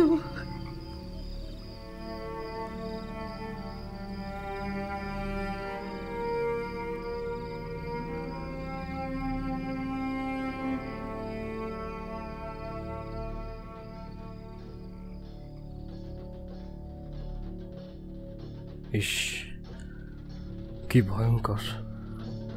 মাছ পুকুরে অজ্ঞান হলে তো তীর্থরও কিছু একটা হয়ে যেতে পারত। অয়ন ঘটনাটা শুনে খুব কষ্ট পেল। মুক্তাকে সে কোনোদিন দেখেনি, তাই তীর্থর হলেও হতে পারত মৃত্যুর কথা ভেবে যেন শিউরে উঠল। একবারে যে কিছু হয় নাই তাও না, পোলাটা অনেক দিন ভালো কইরা খাইতে পারতো না, ঘুমাইতে পারতো না, কারোর লগে কথা পর্যন্ত কইতে পারতো না। ওর মনটা তো খুব নরম, ওর বয়সে অত বড় একখান ঘটনা সহ্য করতে পারে নাই। অনেক সময় লাগছে ওরে আগের অবস্থায় ফিরায় আনতে। 12 ক্লাস পাস কইরা মাদ্রাসে গেল পড়তে, তখনই আবার পুরোপুরি ঠিক হইল। কিন্তু আমি বুঝতে পারছি না এটা কিভাবে পসিবল। মুক্তা তো সাঁতার জানতো। এই একটা প্রশ্নই আমাকে সারা জীবনের জন্য একা করে দিল মিস্টার ব্যানার্জি। কলিনও বারবার আমাকে এই প্রশ্নটাই করত। She asked for post-mortem. কথাটা শুনে অয়ন চমকে পিছন ফিরে তাকালো। ওরা কথা বলতে বলতে খেয়ালই করেনি আদিনাথ কখন যেন ঠাকুর দালানে এসে দাঁড়িয়েছেন। পোস্টমর্টম হয়নি কেন? But it's a criminal offence. I know. Legally it was, but try to understand. মুক্তা কোনো সাধারণ মেয়ে ছিল না, দেবাংশী ছিল। ওর মৃত্যুটা যেমনই হোক না কেন, শেষ যাওয়াটা গ্রেসফুল হতেই হতো mister Banerjee. We can't help it. আর তাছাড়া পোস্টমর্টম না হলেও ডাক্তারি তত্ত্ব তল্লাশ যে একেবারেই হয়নি তা কিন্তু নয়। যেমন ডক্টর বিশ্বাস, আই মিন আমাদের ফ্যামিলি ফিজিশিয়ান, উনি নিজে চেক করেছিলেন। What did he say? Clear case of drowning, জলে ডুবেই মৃত্যু, nothing else. Any kind of physical assault? না, নাথিং লাইক দ্যাট। আর তাছাড়া মিস্টার ব্যানার্জি আপনি ভুলে যাচ্ছেন, এটা ভুলে যাচ্ছেন যে এটা 20 বছর আগেকার ঘটনা। তখনও মানুষ 8 বছরের বাচ্চাকে সেক্সুয়াল অবজেক্ট হিসেবে ট্রিট করতো না এই দেশে। মুক্তা was a kid and so was Tirtho. Then how can be a swimmer die like that? Dr. Bishwas explained us that too. মুক্তা ঠান্ডা দেশের মেয়ে ছিল, এখানে এত গরমে ওর খুব কষ্ট হচ্ছিল। আপনি জানেন তো যে টেম্পারেচার চেঞ্জের সঙ্গে সঙ্গে হিউম্যান বডিরও ফাংশনাল কিছু চেঞ্জেস হয়, শরীরের ব্যালেন্স বিগড়োয়, কখনো কখনো ব্লাড প্রেশারেও এফেক্ট পড়ে। মুক্তারও তেমন কিছু একটা হয়েছিল হয়তো। তারপর অতক্ষণ সাঁতার কাটায় একটা মাইল্ড কার্ডিয়াক অ্যাটাক হয়েছিল সম্ভবত। তাতেই মেয়েটা আমার তলিয়ে গেল সারা জীবনের মতো। সেটা হওয়ার পসিবিলিটি বেশ ভালোই। তবু আই মাস্ট সে পোস্টমর্টেমটা করানো উচিত ছিল। অয়ন নিজের বক্তব্যে অনড়। আদিনাথ কথা না বাড়িয়ে একটা দীর্ঘশ্বাস ফেললেন শুধু। এই মুহূর্তে কোনো কথাই মানায় না, তাই অয়নও চুপ করে গেল। কিন্তু বর্তমান মুহূর্তের দাবিকে তো আগামীর মুহূর্তই নস্যাৎ করে দেয়, বরাবরই তাই দিয়েছে। আর সেই পরম্পরা মেনেই বুঝি বুলিদির হঠাৎ আগমন। তীর্থ, আছিস এখানে? ও নতুন কাকু, তীর্থকে দেখেছো? মানে তীর্থ বোধ হয় পুকুর পাড়ে আছে। অয়ন উত্তর দেয়। বুলিদি ঠাম্মির পাশে বসতে বসতে বলল, সে কি, ওরও আবার পুকুর প্রেম হলো নাকি টুকাইয়ের মতো? আই টুকাই, যা তো কাকাইকে ডেকে নিয়ে আয় তো পুকুর পাড় থেকে। আমি পারবো না বলি পিসি। এই, পারবি না কেন রে? আমি লক্ষ্য করেছি তুই সব সময় তীর্থকে এড়িয়ে এড়িয়ে যাস, কেন বলতো? তুমি ছোট মামুকে ভয় পাও টুকাই দিদি? কথাটা বলেই মুখে হাত চাপা দিয়ে খিলখিল করে হেসে উঠল তিতলি। টুকাই এতক্ষণ কাজ করতে করতে কথা বলছিল। তিতলির কথাটা শুনে কেমন একটা অস্বাভাবিক তীব্র দৃষ্টিতে তাকালো তিতলির দিকে। তিতলির হাসিটা মাঝপথে থেমে গেল। তিতলি তো ঠিকই বলেছে, বাড়ির সব বাচ্চারা তীর্থ বলতে পাগল। তুই এমন কুঁকড়ে থাকিস কেন বলতো? ও তো একেবারে মাটির মানুষ। বুলি পিসির কথাটা শুনে টুকাই এবার উঠে দাঁড়ালো, শটান চাইল তার দিকে। বুলি পিসি, মাটি আর জল একসাথে হলে শুধু কাদাই তৈরি হয়, আর কাদা মাখামাখি করতে আমার ইচ্ছে করে না। টুকাইয়ের কথাটাই এমন একটা কিছু ছিল যে কেউ আর একটাও কথা বলতে পারল না। এরপর অত্যন্ত ধীর কিন্তু দৃঢ় পায়ে বাগান পেরিয়ে মূল বাড়ির দিকে চলে গেল টুকাই।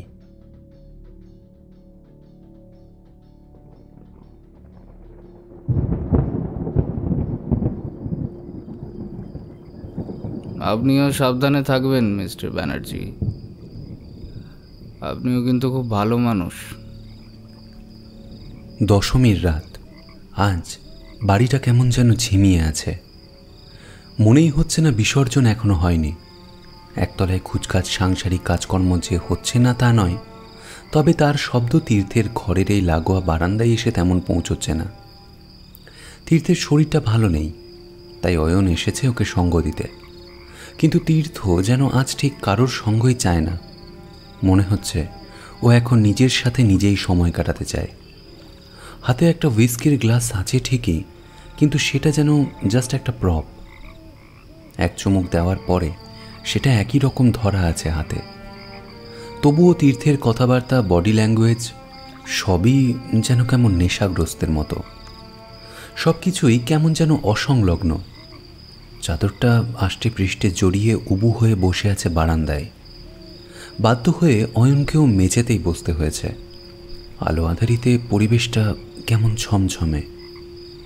বারান্দার সরু সরু রেলিংয়ের ফাঁক দিয়ে পুকুরের নিস্তরঙ্গ জলটাকে দেখে মনে হচ্ছে কে যেন এই সবে খাঁজ কাটা ট্রেতে কুলপি জমতে দিয়েছে, আর দশমীর চাঁদটা যেন কুলপির ওপরের আস্ত একটা কাজু। ভালো মানুষ হওয়াটা কতটা চাপের সেটা বোঝেন তো।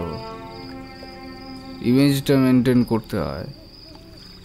ভেতরটা ফালা ফালা হয়ে গেলেও ভালো মানুষের খারাপ হওয়ার উপায় নেই।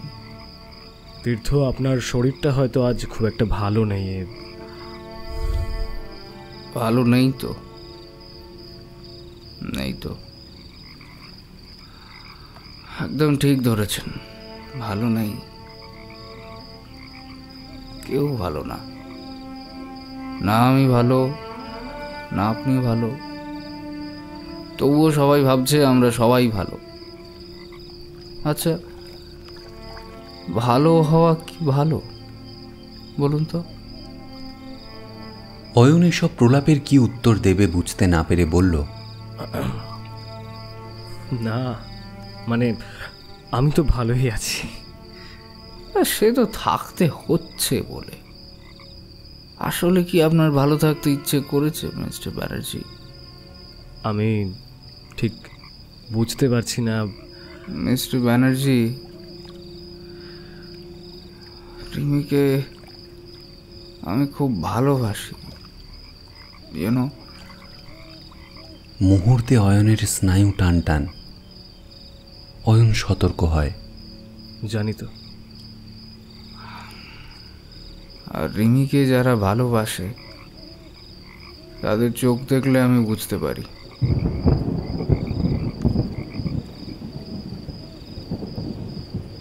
আসলে রিমিকে দেখার মতো, রিমিতে মুগ্ধ হওয়ার মতো চোখ তো সবার থাকে না। ওটা ইউনিক, তাই দেখলেই বুঝতে পারি। না মানে আমি ঠিক বুঝতে পারছি না। আপনি? অয়নকে মাঝপথে হাত তুলে থামিয়ে দিল তীর্থ। আমি কিন্তু ঠিক বুঝতে পেরেছি। কষ্ট হয় আপনার জন্য। আপনিও তো আমার মতন ভালোর জালে আটকে গেছেন। চাইলেও খারাপ হতে পারবেন না। আপনার কষ্ট হয় না আমার জন্য? শেষের কথাটা অয়নের দিকে খানিক ঝুঁকে এসে বলল তীর্থ। হাতের গ্লাসটা নামিয়ে রাখলো মেঝেতে।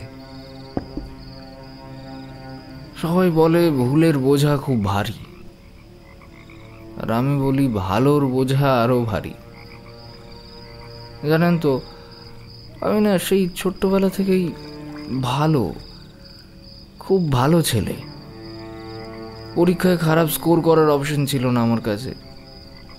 না না, বাবা মাকে দোষ দিচ্ছি না, আমি নিজেই নিজেকে সেই অপশন দিইনি। কলেজ যাওয়ার আগে কোনো হিন্দি মুভি পর্যন্ত দেখিনি, জানেন। স্কুলে বন্ধুরা লুকিয়ে লুকিয়ে ইংলিশ ম্যাগাজিনের কভার ফটোতে কিস করতো, ঘুরেও তাকায়নি সেসব দিকে। আমার স্কুল জীবনে সবচেয়ে অ্যাডাল্ট টপিক ছিল রিপ্রোডাকশন সিস্টেম অফ টোড।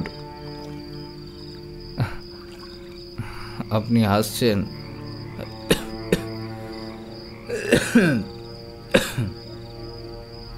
আলো আঁধারিতে কারোর মুখের রেখায় ভালো করে জরিপ করা যাচ্ছে না, তাই তীর্থ আবার খানিক ঝুঁকে পড়ে দেখতে চাইল। অয়নের মুখে বেদনার ছায়া। তীর্থের জন্য বড় কষ্ট হচ্ছে ছেলেটার জন্য। ওর নিজের জীবনও তো ভালোর বোঝা বয়েই কেটে গেল। ভালো হওয়ার এক্সপেকটেশন ফুলফিল করতে করতেই তো দিন ফুরিয়ে গেল। ও হাসছেন না, তাও ভালো। আসলে কি বলুন তো, ভালো মন্দের ব্যালেন্সটা না হরমোন বোঝে না, চুতিয়া সালা। তীর্থের মুখে গালাগাল শুনে কেমন একটা কেঁপে উঠল অয়ন। মনে হচ্ছে আরও একটা কিছু যেন ঘটবে আজ, আরও অপ্রত্যাশিত কিছু। না চাইলেও আজ তার সাক্ষী অয়নকে হতেই হবে।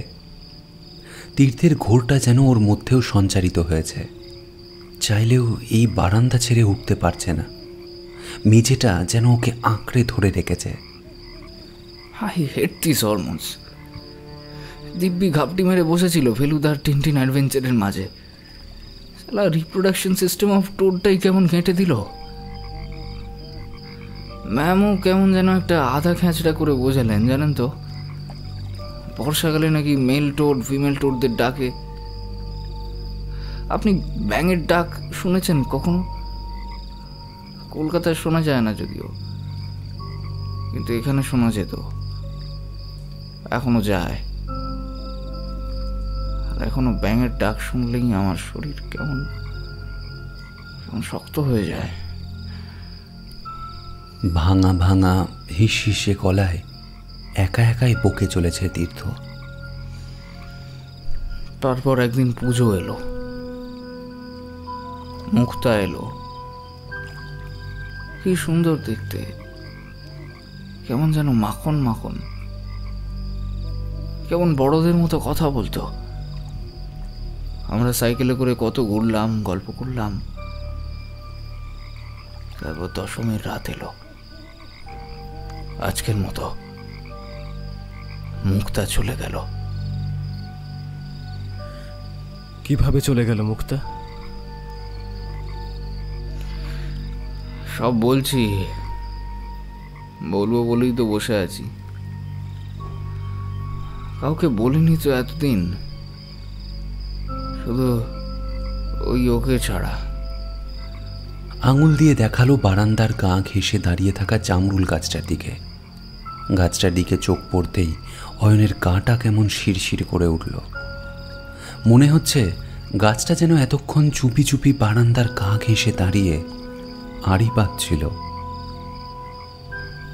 সেদিন সন্ধ্যেতে সবাই বিসর্জনে চলে গেল, আমি আর মুক্তা রয়ে গেলাম। বড় জেদি ছিল মেয়েটা, সাঁতার কাটতে চাইছিল, কোনো রকমে আটকালাম। তারপর আমার সব বই খাতা বের করে ও দেখতে লাগলো। ও আমার ইংলিশ গল্পের বইগুলোর উপর চোখ বোলাতে লাগলো। ভাবলাম আমিও ওই ফাঁকে সিলেবাসের পড়া খানিকটা এগিয়ে নিই।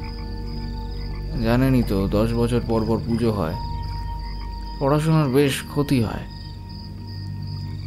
লাইফ সায়েন্সটা বের করলাম। পৃষ্ঠা উল্টাতে গিয়ে প্রথমেই ওই রিপ্রোডাকশন সিস্টেম অফ আ টোডটা খুলে গেল। Trust me, it was not intentional. I was too good to all this things. বিশ্বাস করছেন তো আপনি মিস্টার ব্যানার্জি? অয়ন তীর্থের চোখের দিকে তাকালো।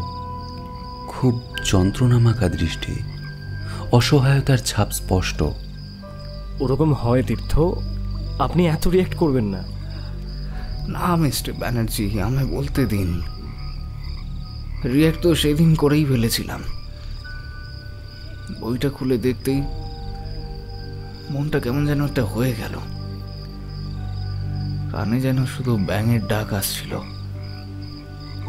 আমি আজও জানি না সেদিন সত্যি কোনো ব্যাঙ ডেকেছিল কিনা, নাকি সবটাই আমার সুবিধাবাদী কল্পনা। আমি মুক্তার কাছে উঠে গেলাম, and I hold her tight. থাক না তীর্থ, এসব পুরনো কথা তুলে কি হবে? অয়ন আর শুনতে চাইছে না। তীর্থের ইমেজটা নিজের চোখে এইভাবে নষ্ট হতে দেখে ওর একটুও ভালো লাগছে না। আপনিও ভয় পাচ্ছেন আমার খারাপ হওয়ার? আমিও পেয়েছিলাম জানেন তো, খারাপ হওয়ার ভয়। বিশ্বাস করুন, কিচ্ছু করিনি আমি। মুখটাকে শক্ত করে ধরে বলেছিলাম, I want to see it once. I won't do anything else. সত্যি বলছি, শুধু দেখতে চেয়েছিলাম। ফিমেল টোডের মতো মেয়েদের রিপ্রোডাক্টিভ অর্গানও কি ছেলেদের থেকে আলাদা হয়, কেমন হয় সেটা দেখতে। আমি তো শুধু সেটুকুই।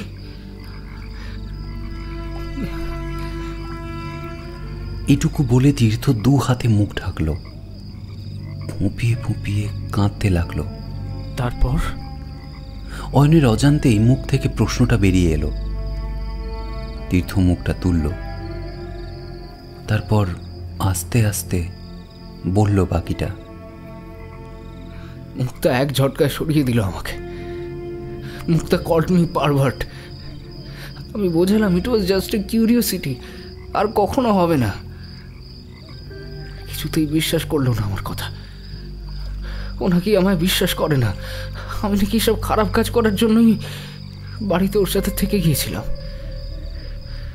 বললো সবাই ফিরলে ও সবার সামনে আমার খারাপ কাজের কথা বলে দেবে। আমি অনেক করে বোঝালাম জানেন তো, আমি নাকি ওর সাথে মিসবিহেভ করেছি, ওকে ব্যাড টাচ করার চেষ্টা করেছি। মিস্টার ব্যানার্জি, ওই অতটুকু মেয়ে এত বড়দের মতো কথা কিভাবে শিখলো বলুন তো? ও সব কথা আমি নিজেই ভালো করে বুঝতে পারছিলাম না। শুধু এটুকু বুঝতে পারছিলাম যে ও যা যা বলছে সেগুলো সব ভয়ঙ্কর কাজ, আর তাও একান্ত ওই বড়দের ব্যাপার স্যাপার। কিন্তু আমি সত্যিই ওর সাথে কিছু করিনি। তো ও বারবার বলতে লাগলো সবাইকে বলে দেবে আমি কতটা খারাপ, কতটা অসভ্য। সবাই যে আমাকে ভালো ভাবে সেটা নাকি আসলে ভুল। ভাবতে পারেন, সামান্য একটা কিউরিওসিটির জন্য আমার ইমেজ নষ্ট হওয়ার জোগাড়। সারা পরিবারের সামনে আমার সম্মান কোথায় যেত?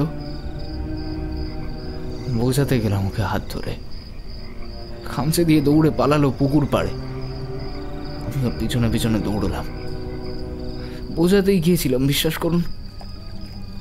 আমাকে পিছনে আসতে দেখে ও ভয়ের চোটে পুকুরে নেমে পড়ল। আমি ওর পিছনে নামলাম। কি করব? আমাকে তো সত্যিটা বোঝাতেই হতো, কিন্তু বুঝলই না। আমি যত এগোচ্ছি ওকে বোঝানোর জন্য, ও তত পিছিয়ে যাচ্ছিল। ওর চোখে আমি ভয় দেখছিলাম, ঘেন্না দেখছিলাম আমার জন্য। খুব কষ্ট হচ্ছিল জানেন।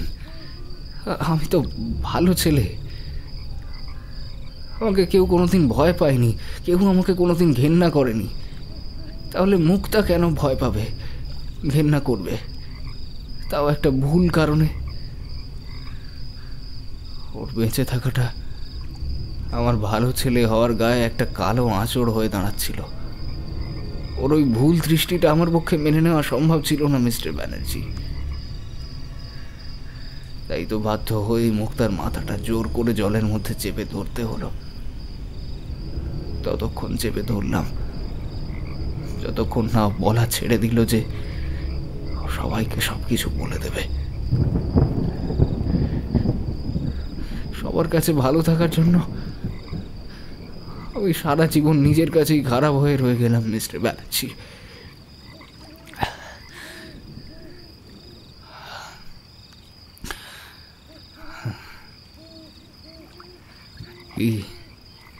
এবার বুঝতে পারছেন তো আমি কেমন মানুষ? ঘেন্না করছে তো? সব ঘটনার জাজমেন্ট ভালো মন্দ এরকম একটা শব্দে হয় না তীর্থ। একটা 14 বছরের ছেলের পার্সপেক্টিভ আমরা কি ভাবতে পারবো? পারবো না। তাই আমার কথা শোনো, রাত হয়েছে, খেয়ে দিয়ে ঘুমোতে যাও। রিমি তোমাকে এভাবে দেখলে কষ্ট পাবে।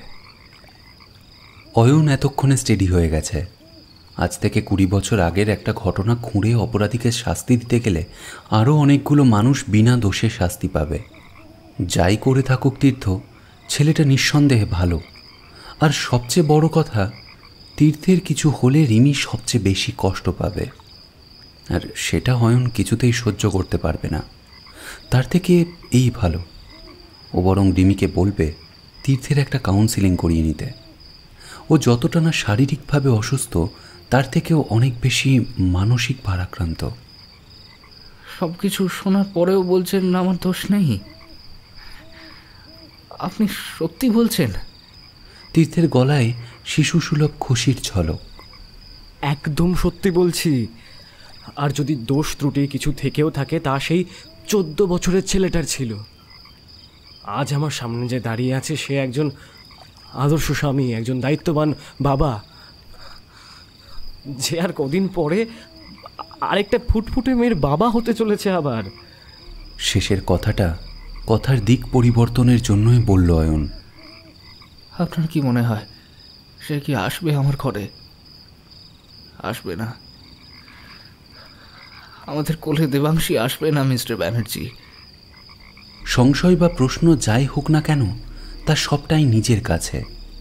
তাই তীর্থ নিজেই নিজেকে বোঝাতে লাগলো। কিন্তু স্বপ্নাদেশ তো কখনো মিথ্যে হতে পারে না। আসতে তো তাকে হবেই।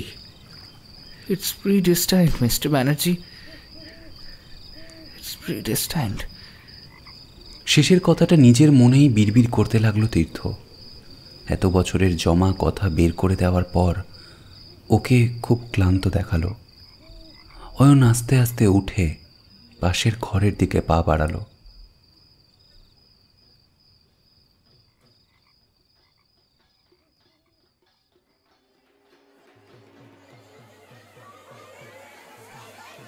তোমরা এখানে বসে আছো, তাড়াতাড়ি করো।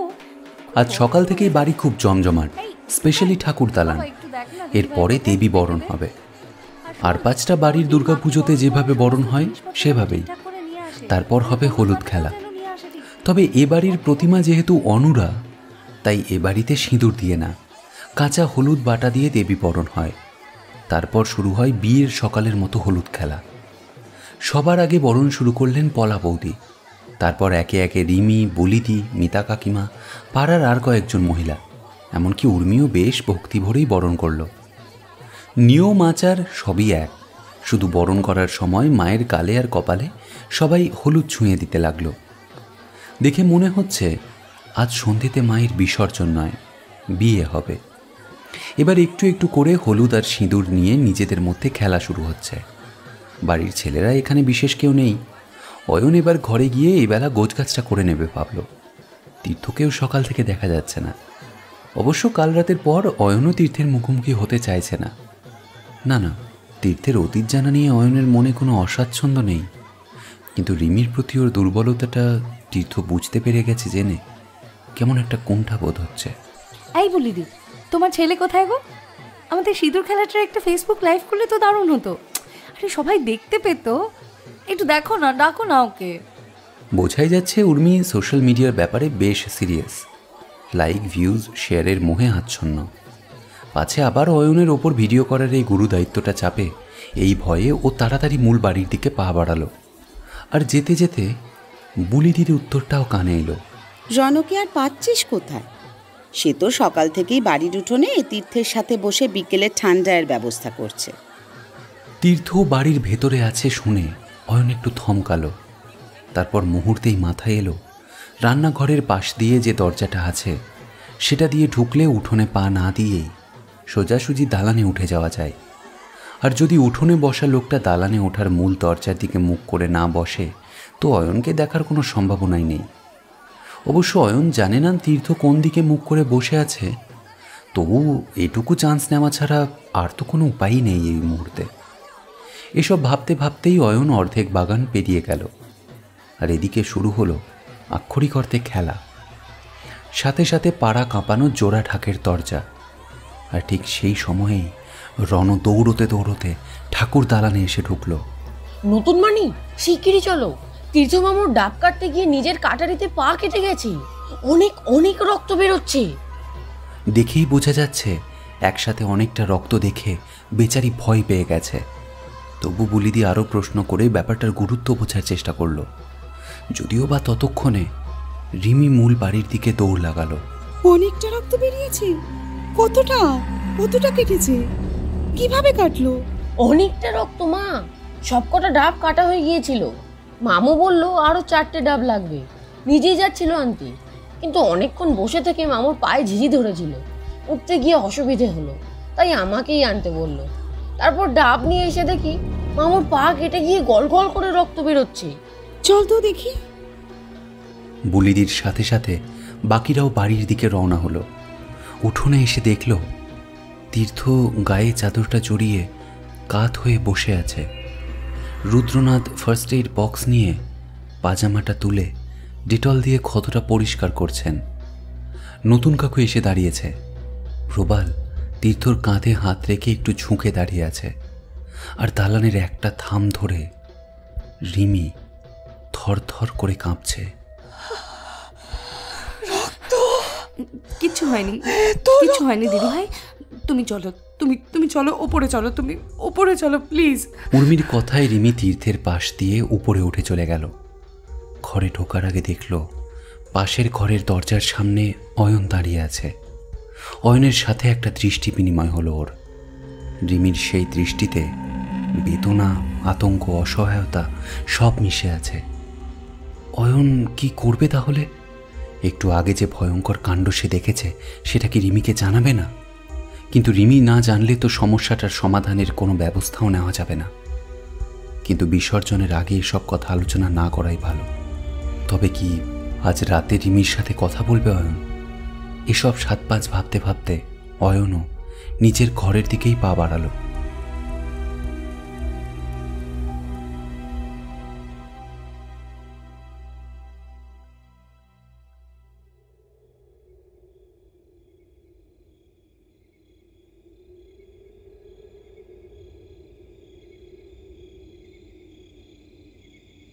একাদশীর রাত। পুকুর পাড়ের হাওয়ায় একটা হালকা ঠান্ডার ভাব। অজানা আতঙ্কে শিরদাঁড়ার মাঝখান দিয়ে নেমে যাওয়া শিরশিরে অনুভূতির মতো ঠান্ডা, যে ঠান্ডা গায়ে লাগে না কিন্তু কাঁপুনি ধরায় মনে। অয়ন পুকুর পাড়ের দিকেই মুখ করে দাঁড়িয়ে আছে। বাগানে এক একটা গাছ এক এক রকম, কোনোটা লম্বা, সরু, রিজু, কম পাতাওয়ালা, আবার কোনোটা বা বেঁটে, ঝাপড়ানো, মোটা। কোনোটাকে কুচকুচে কালো লাগছে, কোনোটা একটু কম কালো, কোনোটা আবার একেবারেই ফিকে।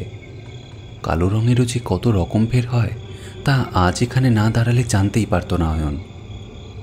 আর কত রকমের কালোর মাঝখানে গোলাকার পুকুরটাকে যেন একটা খোসা ছাড়ানো তালশাঁসের মতো দেখতে লাগছে। একাদশীর চাঁদ প্রাণপাত করে চলেছে পুকুরটাকে তালশাঁসের রং দেওয়ার জন্যে। এর আগে যেদিন ছাদে এসেছিল সেদিন পরিবেশ অন্যরকম ছিল। মাঝের এই 3 দিনে অনেক ঘটনা ঘটে গেছে।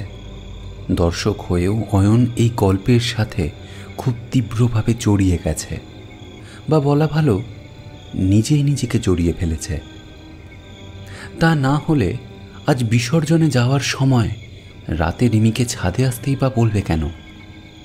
তীর্থের মানসিক অবস্থার কথা রিমিকে না জানালে ওর নিজের কী বা এমন ক্ষতি হতো? সব জেনেও মুখ ফিরিয়ে চলে গেলেই তো হতো। আর তো মাত্র একটা রাত, চুপ করে ঘুমিয়ে অথবা না ঘুমিয়ে কাটিয়ে দিলেই তো পারত। এখনও তো মনে হচ্ছে রিমি আসার আগেই ছাদ থেকে নেমে নিজের ঘরে চলে যায়।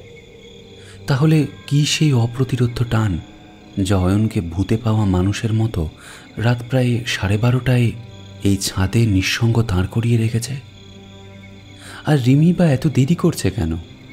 তীর্থর শরীর খারাপ বলে তো রিমি নিজেও বিসর্জনে যায়নি। তাহলে কি তীর্থ আর নীল এখনো ঘুমায়নি? কিন্তু অয়নই বা আর কতক্ষণ অপেক্ষা করবে? প্রত্যেক মুহূর্ত এক একটা বছরের মতো লাগছে। স্নায়ু এত অধৈর্যই বা হয়ে উঠছে কেন আজ? একে কি অভিসার বলে? ভয় হচ্ছে অয়নের। আবেগ আজ বৈধতার প্যারা না ভেঙে ফেলে। 35 বছর প্রতীক্ষার পরে তোমায় খুঁজে পেয়েছি রিমি। এই চাঁদ, এই রাত, আর এই আমি কয়েকশো বছরের প্রসব যন্ত্রণা সহ্য করার পর এইরকম একটা মুহূর্তের জন্ম হয়। এই রাতকে নষ্ট হতে দিতে নেই। এই রাত নিজেকে নষ্ট করার রাত। অয়নের সংযম পরিমিতি বোধ তালগোল পাকিয়ে যাচ্ছে ক্রমে। নেশাতুর মানুষের মতো অসহায় বোধ হচ্ছে নিজেকে। মনের ভেতর কর্তব্য বোধ আর আকাঙ্ক্ষার দ্বন্দ্ব ক্রমশ বেড়েই চলেছে, ভারসাম্য টাল খাচ্ছে। আর ঠিক সেই সময়েই পেছন থেকে রিমির ডাক যেন বহু বছরের ওপার থেকে আছড়ে পড়ল অয়নের কানে, তার সমগ্র সত্তায়। মিস্টার ব্যানার্জি। অয়ন কয়েক মুহূর্ত নিল নিজেকে সামলাতে। পেছন ফিরে দেখল রিমি একটা হাউস কোট পরে দাঁড়িয়ে আছে, চুল খোলা, মুখের ওপর পড়া জোছনা পিছলে এসে পড়ছে খালি পায়ের পাতায়। ও, আপনি এসেছেন? অনেকক্ষণ অপেক্ষা করছি আপনার জন্য। অনেকক্ষণ নাকি অনেক বছর? শান্ত গলায় রিমির কথাটা শুনে অয়নের শরীরের ভেতর যেন বিদ্যুৎ খেলে গেল। আনন্দে বা উত্তেজনায় নয়, কি যেন একটা নাম না জানা ভয়। এ মেয়ে সব কিছু কি করে জেনে যায়? তাহলে কি তীর্থের সাথে সব কথাও জানে? এ কি কোনো মায়াবিনী? আসলে একা একা কারোর জন্য অপেক্ষা করতে হলে প্রতিটা মুহূর্তকে এক একটা বছর বলে মনে হয়, তাই বললাম। আসলে তীর্থ ঘুমোতে দেরি করলো, তাই আসতে দেরি হলো। অবশ্য আমি জানি আপনি কি বলবেন, তবু। আপনি জানেন আমি কি বলতে এসেছি? জানি, আপনার চোখ দেখেই আমি সেটা বুঝেছি। সবার চোখ এত স্পষ্ট কথা বলে না মিস্টার ব্যানার্জি, এটা খুব রেয়ার কোয়ালিটি।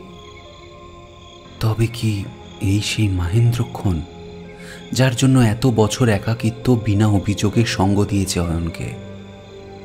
তবে কি আজ সত্যি সব পাওয়ার দিন, সব দেওয়ার রাত? কি জানো তুমি রিমি? আজ সকালে আপনার চোখের দিকে তাকিয়ে আমি বুঝতে পেরেছিলাম যে আপনি তীর্থর ব্যাপারে কতটা কনসার্নড। আপনি এমন কিছু জানেন যা আমাকে না জানালে আমি তীর্থকে ওর স্বাভাবিক জীবনে ফিরিয়ে আনতে পারবো না। অয়ন এক ঝটকায় বাস্তবের মাটিতে এসে পড়ল। জুঁই ফুলের গন্ধ মিলিয়ে যাচ্ছে ধীরে ধীরে। এই প্রথমবার তোমার সমালোচনা না করে পারছি না রিমি। তোমার থেকে তীর্থর নজর অনেক বেশি ধারালো আর স্বচ্ছ। অস্ফুটে ভাবল অয়ন, রিমি আরো অনেক কিছু বলে চলেছে। মাঝখানে বেশ কিছু কথা অয়নের কানে ঢোকেনি। মিস্টার ব্যানার্জি, সবাই বলে একজন মায়ের কাছে তার সন্তানই সবার আগে, কিন্তু আমি বোধহয় ভালো মা নই, জানেন তো। আমার কাছে তীর্থই সবার আগে। নীল ছোট, তাই ওর রিকোয়ারমেন্টের কথা সবার আগে মাথায় রাখতে হয় ঠিকই, কিন্তু ভালোবাসার ক্ষেত্রে তীর্থর আগে কেউ নয়। ওর কিছু হলে তো আমি বেঁচেই থাকতে পারবো না। জানি খুব মেলোড্রামাটিক শোনাচ্ছে, আমার এসব কথা শুনলে সবাই হয়তো পাগলামি ভাববে, কিন্তু আমি জানি আপনি আমায় ঠিক বুঝতে পারবেন। রিমি জানে যে অয়ন ঠিক বুঝবে কেন রিমি তীর্থকে এত ভালোবাসে। কিন্তু কেন বুঝবে অয়ন? সারা জীবন অন্যের ভালোবাসার কথা কেন বুঝবে অয়ন? ওর কিসের এত দায়? রিমি কেন এত ভরসা করবে ওর বোধের ওপরে? আপনি একটু শান্ত হন। আমার মনে হয় না এত বিচলিত হবার মতো কিছু হয়েছে। আমার মনে হয় তীর্থর কিছু মানসিক সমস্যা হচ্ছে। ওর অতীতের কিছু ধামাচাপা দেওয়া অন্ধকার ঘটনা বারবার মাথাচাড়া দিয়ে উঠছে ওর বর্তমানে। একজন সৎ আর ভালো মানুষ হিসেবে নিজের অতীতকেও নিজেই সাপোর্ট করতে পারছে না। আপনি হয়তো জানেন না যে আজ থেকে 20 বছর আগে এরকম একটা পুজোর সময় আমি জানতে চাই না মিস্টার ব্যানার্জি। আমি জানি 2 দিন আগে তীর্থ আপনাকে ওর জীবনের অনেক ঘটনা বলেছে, সেগুলো আমি জানতে চাই না। সেদিন সারা রাত ঘুমের ঘোরেও সেই সব কথাই মাঝে মাঝে বলে গেছে। আমি শুধু এটুকু বলি আপনাকে, আমি তীর্থকে ভালোবাসি। 20 বছর আগের অ্যালবামের ভাঁজে আটকে থাকা কোনো দিকভ্রষ্ট কিশোরকে নয়। আর তীর্থ আপনাকে বন্ধু মনে করে সেসব কথা বলেছে, সেগুলো আর কারো কাছে প্রকাশ করাই কাম্য নয়। অতীতের পচা ইতিহাস ছাড়া কি আপনার আর কিছু বলার আছে? রিমির গলায় হালকা রাগের সুর। অয়ন আরও একবার বুঝল তীর্থের ব্যাপারে রিমি কতটা সেন্সিটিভ। কিন্তু রিমিকে সবটা খুলে না বললে তো হবেও না। বলার আছে রিমি। আজ সকালে তীর্থর পা কেটে যাওয়াটা নিছক কোনো দুর্ঘটনা নয়, আমি নিজে সেখানে উপস্থিত ছিলাম। আমি রান্নাঘরের পেছনের দরজা দিয়ে দালানে উঠছিলাম। তীর্থ পেছনে ঘুরে থাকায় আমায় দেখতে পারিনি। রণ তখন সেখানে ছিলও না। তীর্থ হঠাৎ করে কাটারিটা হাতে নিয়ে নিজের পায়ে নিজেই আস্তে করে কোপ মারে। রিমি, তীর্থ মানসিকভাবে পুরোপুরি সুস্থ নেই। ওর কাউন্সেলিং দরকার, প্রপার ট্রিটমেন্ট দরকার। না মিস্টার ব্যানার্জি, তীর্থ শুধু মানসিকভাবে নয়, শারীরিকভাবেও অসুস্থ। মানে আপনি শুধু কাটারি দিয়ে কোপ দিতে দেখেছেন, কিন্তু আপনি কি? রণর কাছে তীর্থের পায়ের কেটে যাওয়ার খবর পেয়ে আমি প্রথম দৌড়ে যাই। ফটোটা দেখতে গিয়ে দেখি তীর্থর পাজামা, পাঞ্জাবির পিছন রক্তে ভেসে যাচ্ছে। পায়ের নিচের দিকে কাটলে সেই রক্তে পাজামা ভেসে যায় না মিস্টার ব্যানার্জি। কথাটা শেষ করেই রিমি দু হাতে মুখ ঢাকল। অয়ন বুঝতে পারছে না কি বলবে। নিস্তব্ধতা লম্বা হওয়ার আগেই নীলের কান্নার আওয়াজ শোনা গেল। রিমি আর অয়ন দুজনেই চমকে উঠল। এই অদ্ভুত রাতে একটা ছোট্ট শিশুর কান্নাকেও কেমন পৈশাচিক শোনাচ্ছে। ওরা দুজনেই তড়িৎ গতিতে সিঁড়ি দিয়ে নামতে লাগলো। রিমির আশঙ্কা তীর্থ যদি উঠে যায়, আর অয়নের মনে নাম না জানা ভয় কুটি কুটি পায়ে এগিয়ে আসছে। দুজনেই একসাথে বেড়াল পায়ে ঘরে ঢুকল। ঘরের ভেতর নীল একটা আলো জ্বলছে। ঢুকেই দুজনের চোখ গেল বিছানার দিকে। বিছানা ফাঁকা। রিমির বুকটা ছ্যাঁত করে উঠল। অয়নের চোখ হঠাৎ ঘর লাগোয়া বারান্দার দিকে গেল। দরজা অর্ধেকটা খোলা, চাঁদের আলো পড়ছে সেখানে। একটা ছায়া মতো দেখা যাচ্ছে না? রিমিকে সেদিকে তাকাতে বলল ইশারায়। দুজনে এগিয়ে গেল আরও একটু। একদম কাছে যেতে হলো না। 3 হাত দূর থেকেই যে দৃশ্য ওরা দেখল, তাতে ওদের চলৎশক্তির লোপ পেল। ওরা দেখল তীর্থ খালি গায়ে পুকুরের দিকে মুখ করে পদ্মাসনে মেঝেতে বসে আছে। কোলে নীল শুয়ে আছে, মাথার দিকটা দরজার দিকে। পেছন থেকে নীলের মুখের খানিকটা অংশ দেখা যাচ্ছে। মুখটা যেন একটু একটু নড়ছে, আর মুখের কষ দিয়ে গড়িয়ে পড়ছে তরল জাতীয় কিছু।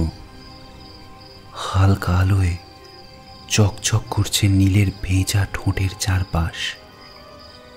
ভয়ে আতঙ্কে রিমির মুখ দিয়ে খুব আস্তে বেরিয়ে এলো একটাই শব্দ, নীল। কিন্তু এই ভীত নিস্তব্ধ রাতে সেই শব্দটুকুই চতুর্গুণ হয়ে পাক খেতে লাগলো ঘরের মধ্যে। অয়নের দেহে প্রাণ আছে কিনা বোঝা যাচ্ছে না। রিমির গলা পেয়ে নীলকে কোলে নিয়েই তীর্থ উঠে আস্তে আস্তে ঘুরে দাঁড়ালো। তীর্থের অনাবৃত শরীর দেখে ঘৃণায় ভয়ে মুখে 2 হাত চাপা দিল অয়ন। তীর্থের লোমহীন শরীরে কিশোরী বেলার অপরিণত 2টি স্তন, পেট ভিজে যাচ্ছে অমৃত ধারায়। ও যে খুব খিদে পেয়েছিল, তাই কৈফিয়ত দেয় তীর্থ। ওর চোখে জল, যন্ত্রণায় মুখ বেঁকে চুড়ে যাচ্ছে। কোলে ছোট্ট নীল খিলখিলিয়ে হাসছে। অবোধ শিশু খিদের যন্ত্রণাটুকু বোঝে। নারী পুরুষ, বাবা মা, এসব সমীকরণ তার অভিধানে নেই। রিমি বোধহয় ততক্ষণে সংজ্ঞা হারিয়েছে।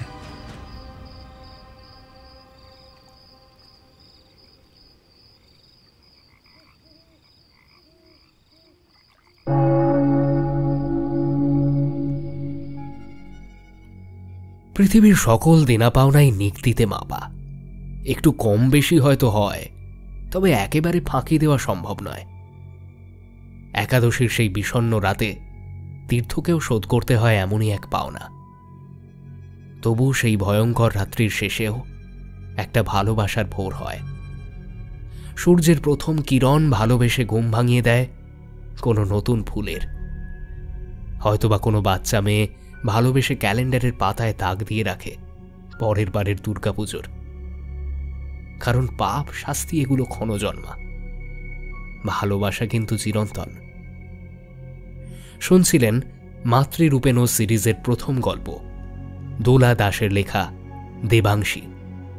রিমির ভূমিকায় মঞ্জরি, ঠাকুমা ও উর্মির ভূমিকায় পূজা, তীর্থ তমাল, অয়ন দেবদত্ত, টুকাই ও মুক্তার ভূমিকায় দেবস্মিতা, আদিনাথ রাজা ভট্টাচার্য, বুলি পিসি দেবশ্রী, তিতলি সমহিতা, রণ অভিজ্ঞান, প্রবাল কৌশিক, তীর্থের ছোটবেলা সুফল এবং গল্পের কথক ও রুদ্রনাথের ভূমিকায় সৌভিক। গল্পের নাট্যরূপ দোলা দাস, ডিরেকশন ও ব্যাকগ্রাউন্ড মিউজিক দিয়েছে সৌভিক, কভার বানিয়েছে ইন্দ্রজিৎ। গল্পটি ভালো লেগে থাকলে অবশ্যই লাইক করুন এবং কমেন্ট করে জানান। মাতৃরূপেণ সিরিজের দ্বিতীয় তথা শেষ গল্প অর্ঘ্য দত্তের লেখা মৃন্ময়ীর তৃতীয় নয়ন শুনতে পাবেন তমাল ও জোনাকিরা চ্যানেলে। লিংক রইল ডেসক্রিপশন বক্সে। শোনা হচ্ছে পরের গল্পে। কান রাখুন ট্যাশ গরুর চেঁচানিতে।